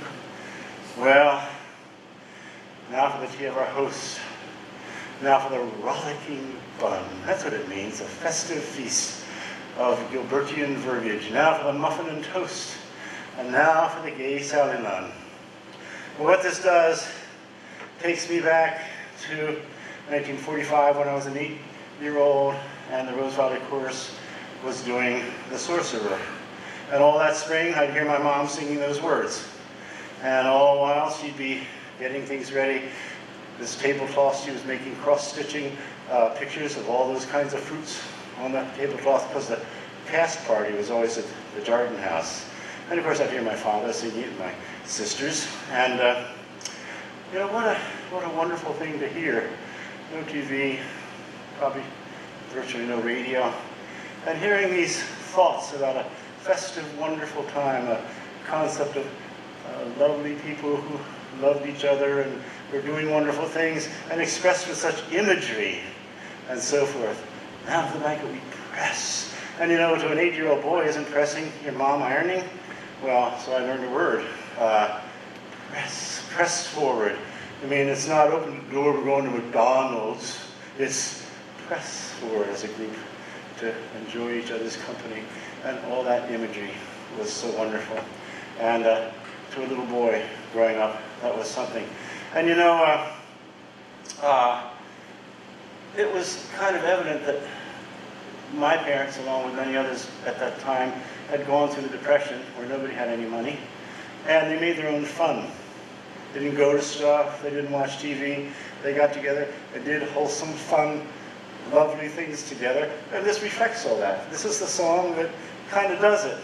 And so it takes me back, obviously, to Rose Valley in those days. We'd like to show you quickly that we have something here, just a couple of things that reflect the Rose Valley where all this Gilbert and Sullivan came from in my life.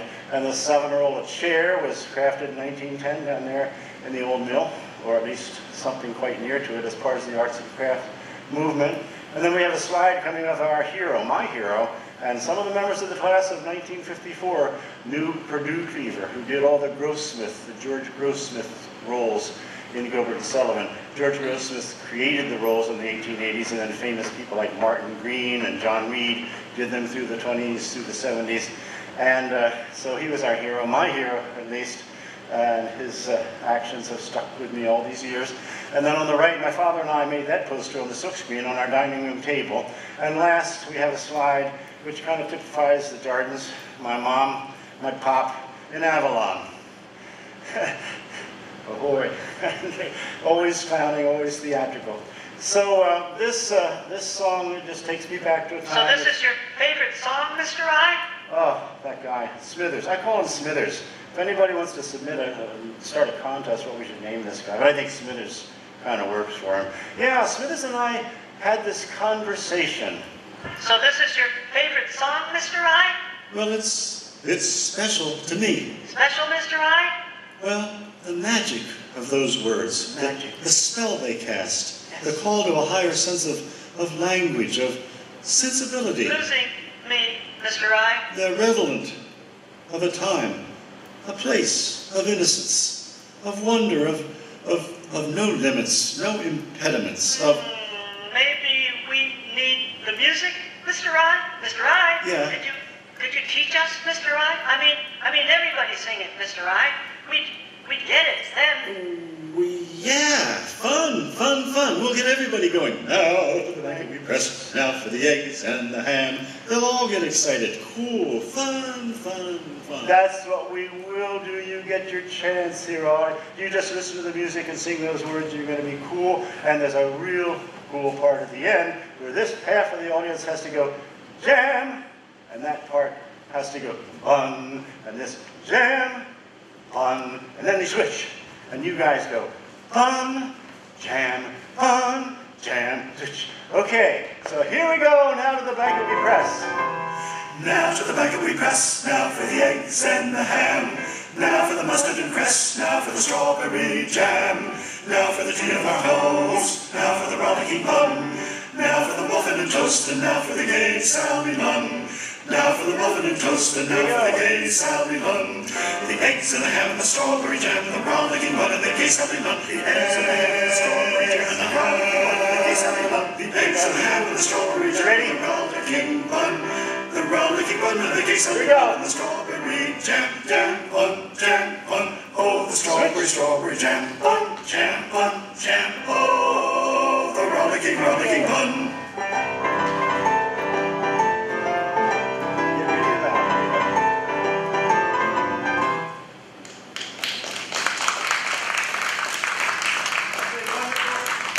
Mike, aren't they wonderful? Okay. We're going to abbreviate the intermission because of the time we lost. So let's say 5 minutes. I know that may or may not give you time, but we will wait till you get back, okay? It's getting late. Thank you.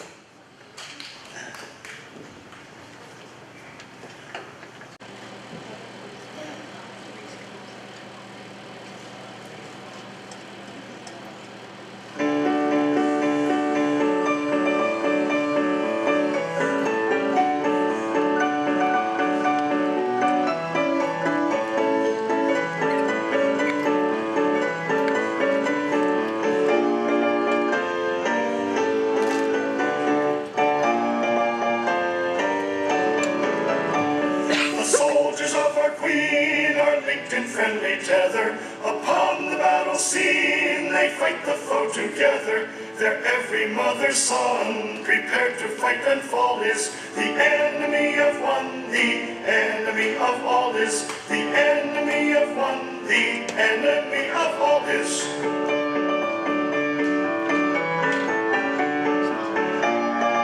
Turn, huh? At ease, gentlemen.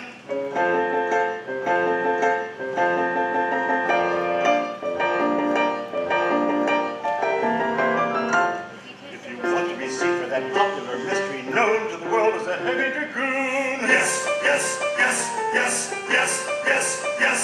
Take all the remarkable people in history, rattle them off to a popular tune. Yes.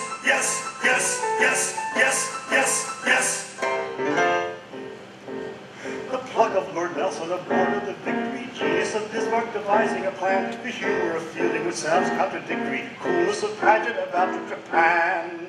The science of Julian, the eminent musical, wit of Macaulay who wrote of Queen Anne, the pathos of Paddy as written by Boucicaut, style of the bishop of Soder and Rand, the dash of a Gershon, the vestige of Thackeray, narrative powers of Dickens and Thackeray, Victor Emmanuel, Pete Honing Peveril, Thomas Aquinas and Duchess of Chevreul, Tupper and Tennyson, Daniel Defoe, Anthony Trollope and Mr. Guizot. Yes. Take these elements, all that is reasonable, melt them all down in a vinegar crucible, set them to simmer and take off the scum, and a heavy dragoon is the residue.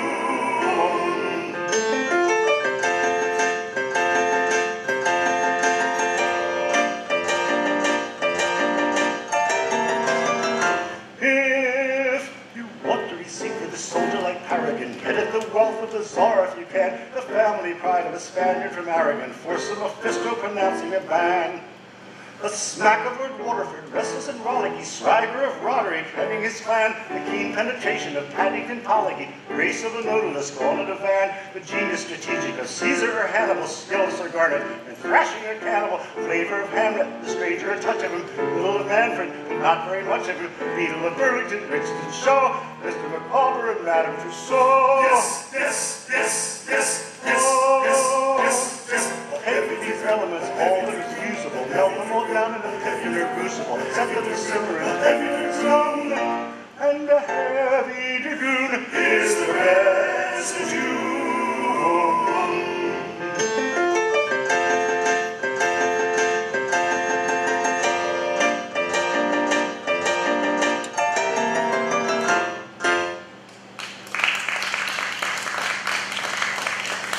Oh, sirs, kindly leave us. Our minds are but ill-tuned to soldierly ways and light love talk. Why, what in the world has come over you all? Bunthorne, he has come over us. He has come among us, and he has idealized us. Well, this is all very well, but you seem to forget you are engaged to us. It can never be. You are not Empyrean. You are not Delacruscan. You are not even early English. I'll be early English before it is too late. Your uniforms, red and yellow, primary colors, all South Kensington. We didn't design our uniforms, but we don't see how they could be improved. No, you wouldn't.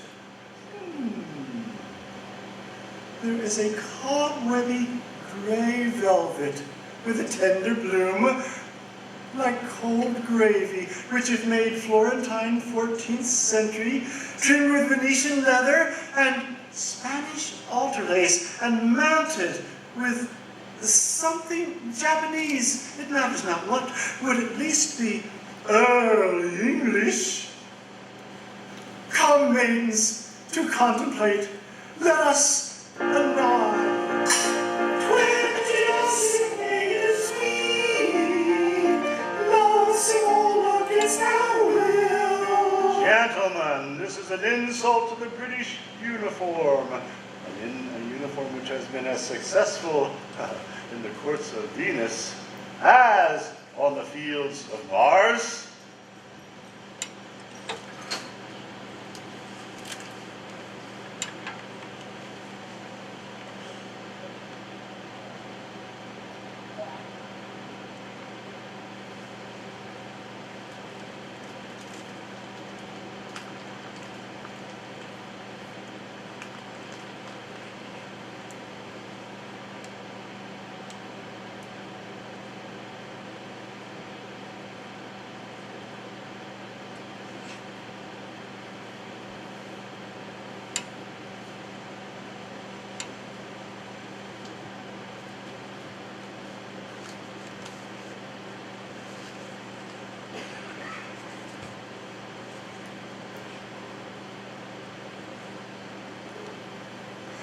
Oh, those dragoons are so unaesthetic. Not like our Bunthorne, whom we love. And we hear that he's coming to grant us our wish, to read us his poem. He's been agonizing over his creation. But see, he comes. I'll ask you, Reginald Bunthorne, are you better now? Yes, I am better now. The poem is finished, and my heart has gone out into it It was nothing worth mentioning. It happens 3 times a day. Ah, patience, dear patience. Please read us your poem. Shall I? No! Patience, I will read it if you bid me. You can if you like. It is a wild, weird, fleshly thing, but very delicate, very tender, very precious. It is called, Oh, Hollow, Hollow, Hollow. Is it a hunting song? No, it is not a hunting song. It is the wail of the poet's heart on discovering that everything is commonplace. To understand it, cling passionately to one another and think of faint, faint lilies. Hollow, hollow, hollow, what time the poet hath hymned, the writhing maid, lithe-limbed, quivering on amaranthine asphodel. How can he paint her woes, knowing, as well he knows, that all can be set well with calomel? I cannot tell. How purely fragrant, how earnestly precious. Well, it seems to be nonsense. But what precious nonsense. Come, sisters, to reflect. Let us anon. 20 sick maidens we.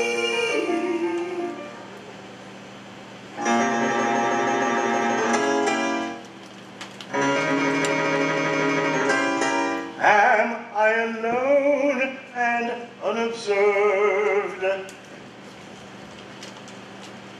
I am.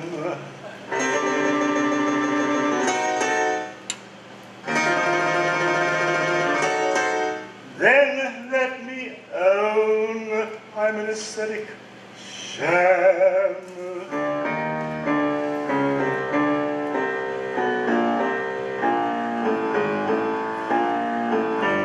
This air severe is but a mere veneer. This cynic smile is but a while of guile. This costume chaste is but good taste, misplaced.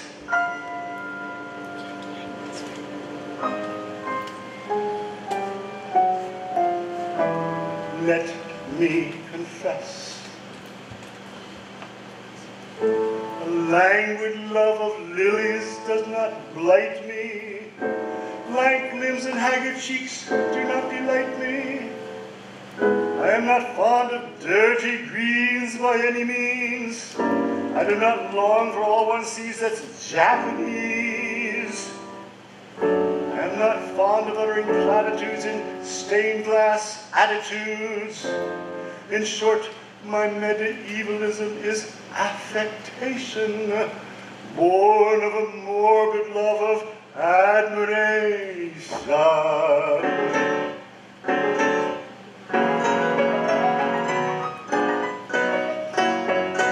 If you're anxious for to shine in the high aesthetic line as a man of culture rare, you must get up all the germs of the transcendental terms and plant them everywhere. You must lie upon the daisies and discursive novel phrases of your complicated state of mind. The meaning doesn't matter if it's only idle chatter of the transcendental kind. And everyone will say, as you walk your mystic way, if this young man expresses himself in terms too deep for me, why, what a very singularly deep young man this deep young man must be. Be eloquent in praise of the very dull old days which has long since passed away, and convince them if you can that the reign of good Queen Anne was culture's palmiest day. Of course you will pooh-pooh whatever's fresh and new and declare it's crude and mean, for art stops short in the cultivated court of the Empress Josephine. And everyone will say as you walk your mystic way. If that's not good enough for him, which is good enough for me, why, what a very cultivated kind of youth this kind of youth must be. Then a sentimental passion of a vegetable fashion must excite your languid spleen. An attraction a la Plato for a bashful young potato, or not too French bean. Though the Philistines may jostle, you will rank as an apostle of the high exalted band if you walk on Piccadilly with a poppy or a lily in your medieval hand. And everyone will say, as you walk your flowery way, if he's content with a vegetable love, which is certainly not suit me, why, what a most particularly pure young man this pure young man must be.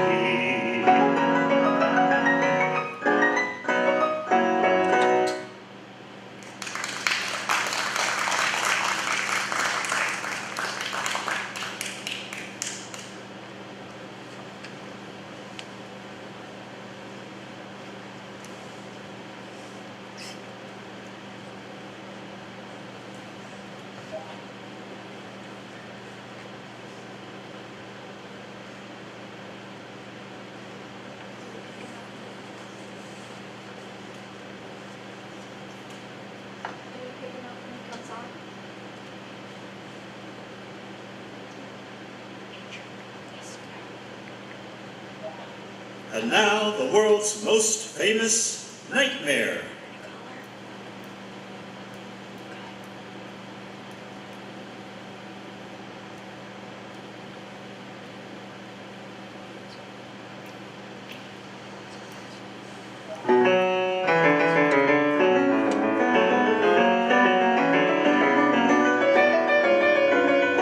Love unrequited robs me of my rest.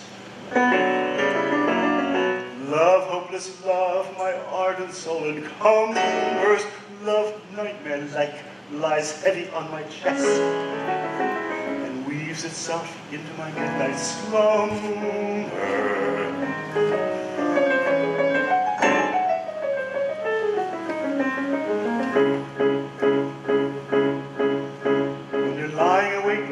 Headache and reposes to cool my anxiety. I conceive you may use any language you choose to indulge in without impropriety. For your brain is on fire, the bedclothes conspire of usual slumber to plunder you. First your canopy goes and uncovers your toes, then your sheet slips demurely from under you. Then the blanketing tickles you feel like it's tickles so terribly sharp as the pricking. Then you're hot and you cross and you tumble and toss till there's nothing twixt you but ticking. Then you throw so deep to the ground in a heap and you pick them all up in a tangle.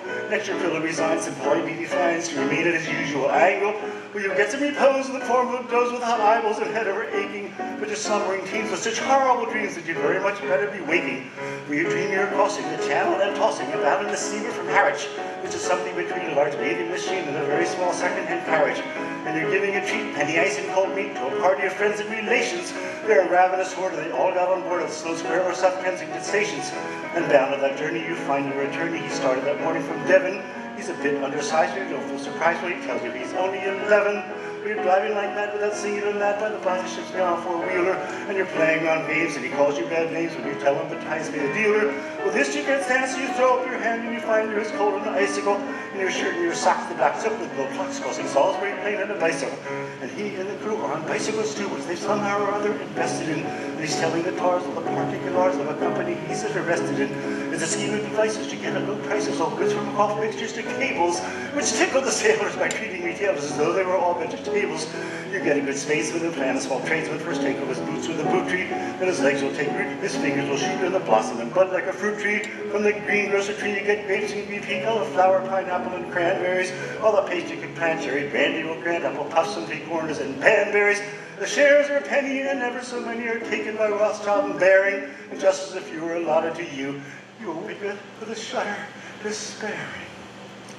You're dragged with a crick in your neck, and no wonder you snore, for your head's on the floor. You've needles and pin for your soles, your shin, your flesh is a creep for your left leg to sleep, and you've cramp in your toes and a fly in your nose, some fluff in your lung, and a feverish tongue. A thirst is intense, and a general sense that you haven't been sleeping in clover.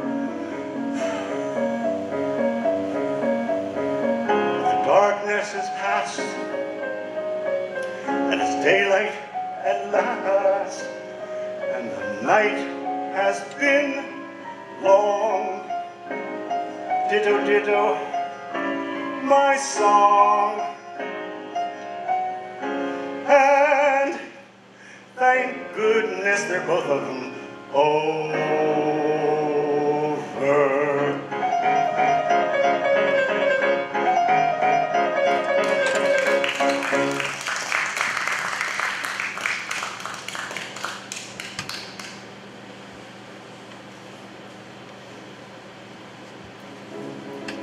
Yeah, that was a patter song. That's what that's called.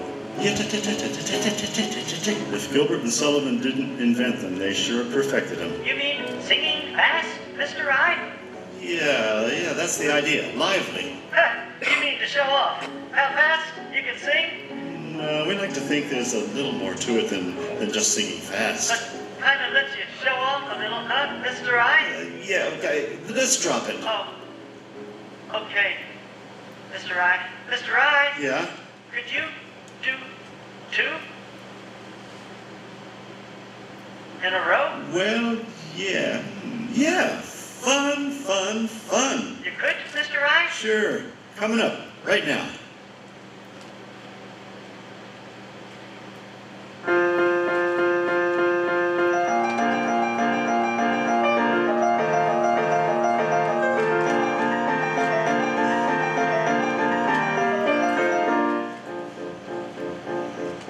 I'm the very model of a modern major general, an information, vegetable, animal, and mineral. I know the kings of England and I quote the facts historical, from Marathon to Waterloo in order categorical. I'm very well acquainted with mathematical. I understand equations both the simple and quadratical, a binomial theorem and teaming with a lot of news. A lot of news. Good gracious, I've done it. Nothing rhymes with a lot of news. Oh, with many cheerful facts about the square of the hypotenuse. With many cheerful facts about the square of the hypotenuse. With many cheerful facts about the square of the hypotenuse. With many cheerful facts about the square of the hypotenuse. I'm very good at integral and differential calculus. I know the scientific names of beings and animalculous. In short, in matters vegetable, animal, and mineral, I am the very model of a modern major general. In short, in matters vegetable, animal, and mineral, he is the very model of a modern major general.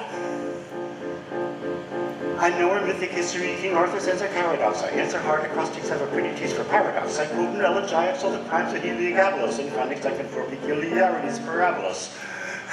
I can tell a lot of Raphaels from Garados and Zophanies, and know the croaking chorus from the frogs by Aristophanes. Then I can have a fugue of which I've heard the music's din afore. I know this one din afore. And whistle all the airs from the infernal nonsense pinafore. And whistle all the airs from that infernal nonsense pinafore. And whistle all the airs from that infernal nonsense pinafore. And whistle all the airs from that infernal nonsense pinafore. Then I can write a Washington Babylonic uniform and tell you every detail of Caractacus's uniform. In short, in matters vegetable, animal, and mineral, I am the very model of a modern major general. In short, in matters vegetable, animal, and mineral, he is the very model of a modern major general. In fact, when I know what's meant by mamelon and ravelin, and I can tell a sight a Mauser rifle from a javelin, when such affairs as sorties and surprises I'm more wary at, and when I know precisely what is meant by commissariat, when I have learnt what progress has been made in modern gunnery, when I know more of tactics than a novice in a nunnery, in fact, when I've a smattering of elemental strategy. Oh, I've done it again. Strategy. You'll say a better major general has never sat at you. You'll say a better major general has never sat at you. You'll say a better major general has never sat at you. You'll say a better major general has never sat at you. For my military knowledge, though I'm plucky and adventure-y, has only been worked out to the beginning of the century, but still in matters vegetable, animal, and mineral, I am the very model of a modern major general. But still in matters vegetable, animal, and mineral, he is the very model of a modern major general.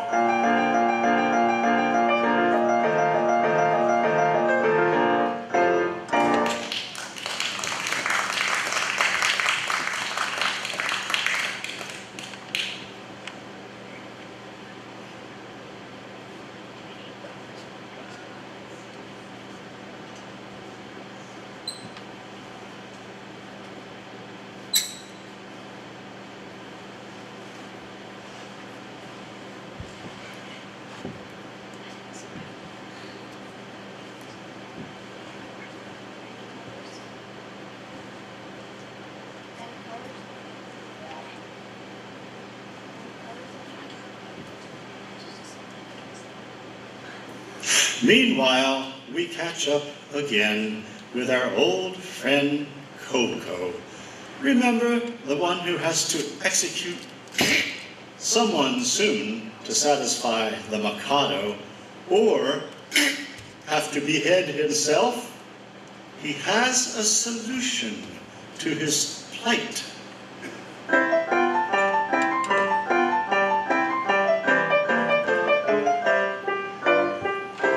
As someday it may happen that a victim must be found, I've got a little list of society offenders who might well be underground, and he never would be missed, There's the pestilence and nuisances who write for autographs, all people who have flabby hands and irritating laughs, all children who are up on dates and floor you wear them flat, all people who in shaking hands and shaking that, and often persons who in spoiling tates insist that none of them be missed, He's got them on the list. He's got them on the list, and they'll none of them be missed. They'll none of them be missed. And the banjo serenader, he's a most important case in the piano organist. I've got him on the list. All people who eat peppermint and puff it in your face. They never be missed. They never would be missed. And the idiot who praises with enthusiastic tone all centuries but this in every country but his own. And the lady from the provinces who dresses like a guy and who doesn't think she dances but would rather like to try. And that singular anomaly, the lady novelist. I don't think she'd be missed. I'm sure she'd not be missed. He's got her on the list. He's got her on the list, and I don't think she'll be missed. I'm sure she'll not be missed. And that nice Cyprius nuisance who just now is rather rife, the judicial humorist, I've got him on the list. All funny fellows, comic men, and clowns of private life, that none of them be missed, An apologetic statesman of a compromising kind, such as, what do you call him, and we'll think of Bob, and also, well, never mind, and what's his name, and also, well, you know who, but the task of filling up the blanks I'd rather leave to you, for it really doesn't matter whom you put upon the list, for none of them be missed, You may put them on the list, and they'll none of them be missed, they'll none of them be missed.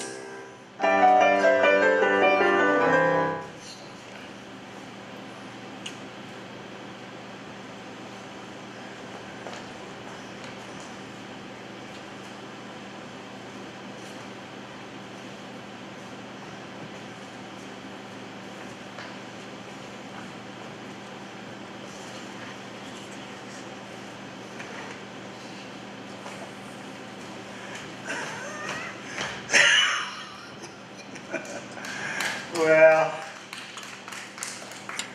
Coco thought he had his problem solved, but in fact, due to complications, he doesn't. He now has to marry Cadishaw, and he even has to convince her to marry him. So what does he do? He decides to sing her a parable.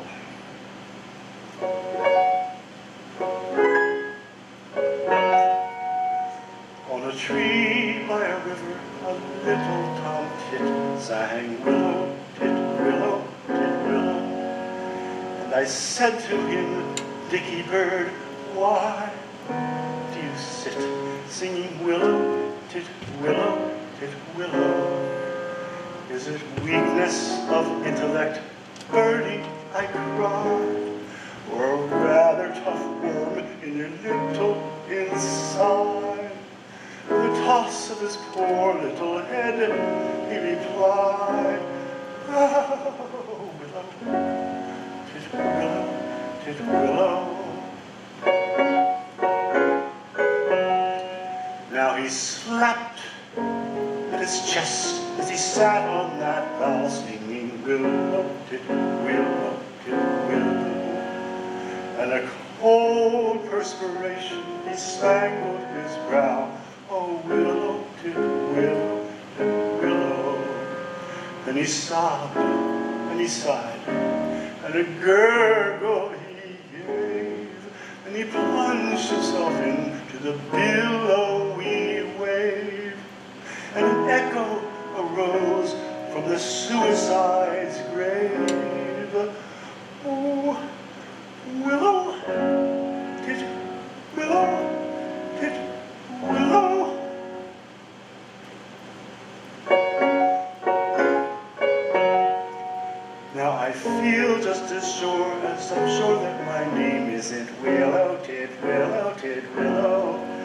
that 'twas blighted affection that made him exclaim, "Oh, willow, tit, willow, tit, willow." And if you remain callous and obdurate, I shall perish as he did, and you will know why. Though I probably will not exclaim as I die, "Oh, willow, tit, willow, tit, willow." We all know it. Help out. "Oh, willow, tit, willow, tit, willow."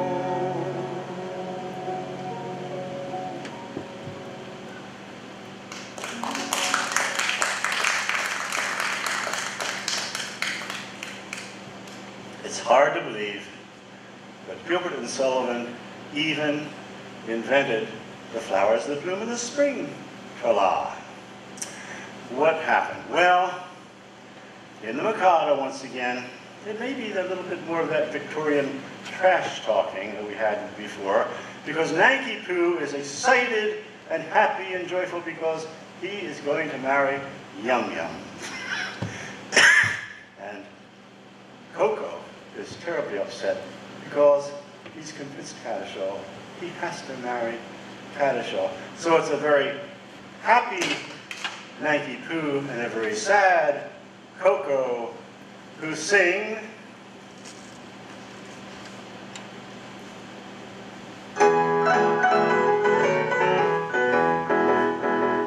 the flowers that bloom in the spring. Tra-la, we promise of merry sunshine. As we merrily laugh, we sing. Tra-la, we welcome the hope that they bring. Tra-la, for a summer of roses and wine. For a summer of roses and wine. And that's what we mean when we say that nothing is welcome as flowers that bloom in the spring. Tra-la-la-la-la, tra-la-la-la-la is welcome as flowers of spring. Tra-la-la-la-la, tra-la-la-la-la, tra-la-la-la-la-la. Grouchy guy. The flowers that bloom in the spring, tra-la, have nothing to do with the case. For I've got to take under my wing, tra-la, a most unattractive old thing, tra-la, with a caricature of a face, with a caricature of a face. And that's what I mean when I say or I sing, oh, bother the flowers that bloom in the spring, la-la-la-la, tra-la-la-la-la, oh, bother the flowers of spring, la-la-la-la-la, tra-la-la-la-la, tra-la-la-la-la-la. Happy guy. Grouchy guy.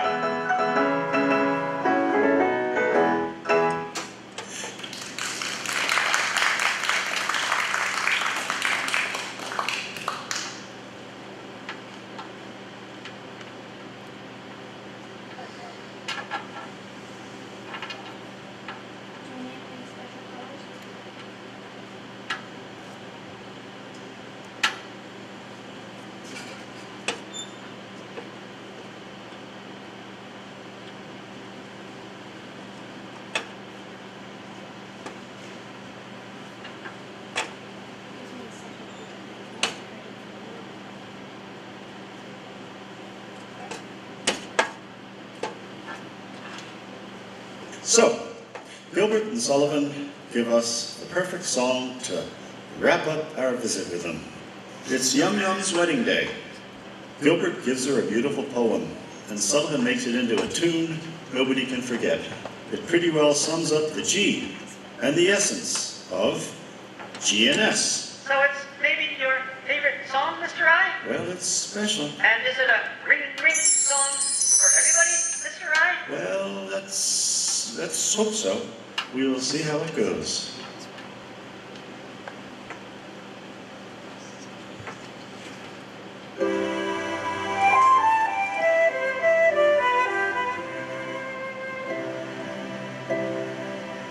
The sun whose rays are all ablaze with ever-living glow does not deny his majesty, he scorns to tell a story. He don't exclaim, I blush for shame, so kindly be indulgent. But fierce and bold and fiery cold, he glories all effulgent. I mean to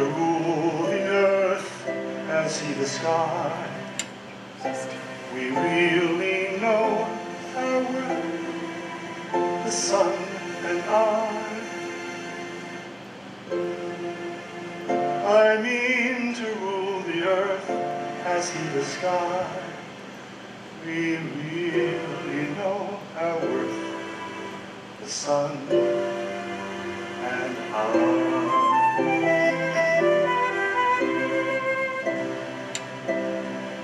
Observe his flame that placid day, the moon's celestial highness. There's not a trace upon her face of diffidence or shyness.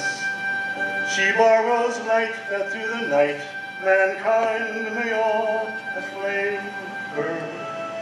And truth to tell, she lights up well, so I for one don't blame her. Pray, make no mistake, we are not shy, we're very wide awake, the moon and I. Pray, make no mistake, we are not shy, we're very wide awake, the moon and I.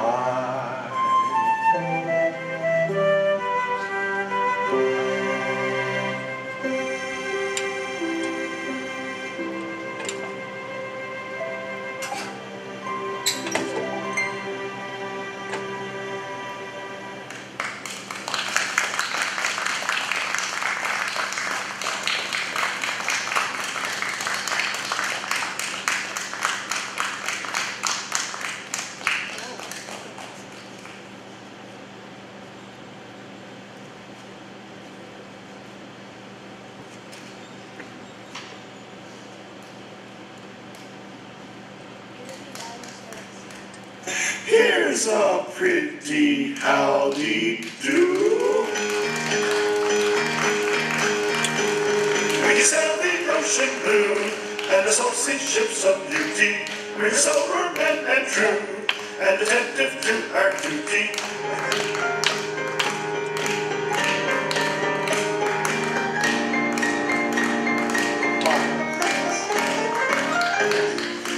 Pretty lovesick ladies, lost in all against their way. Years as we shall be, every lost in ladies here. Tum tum tra, sing tum tum tra, sing tum tum tra.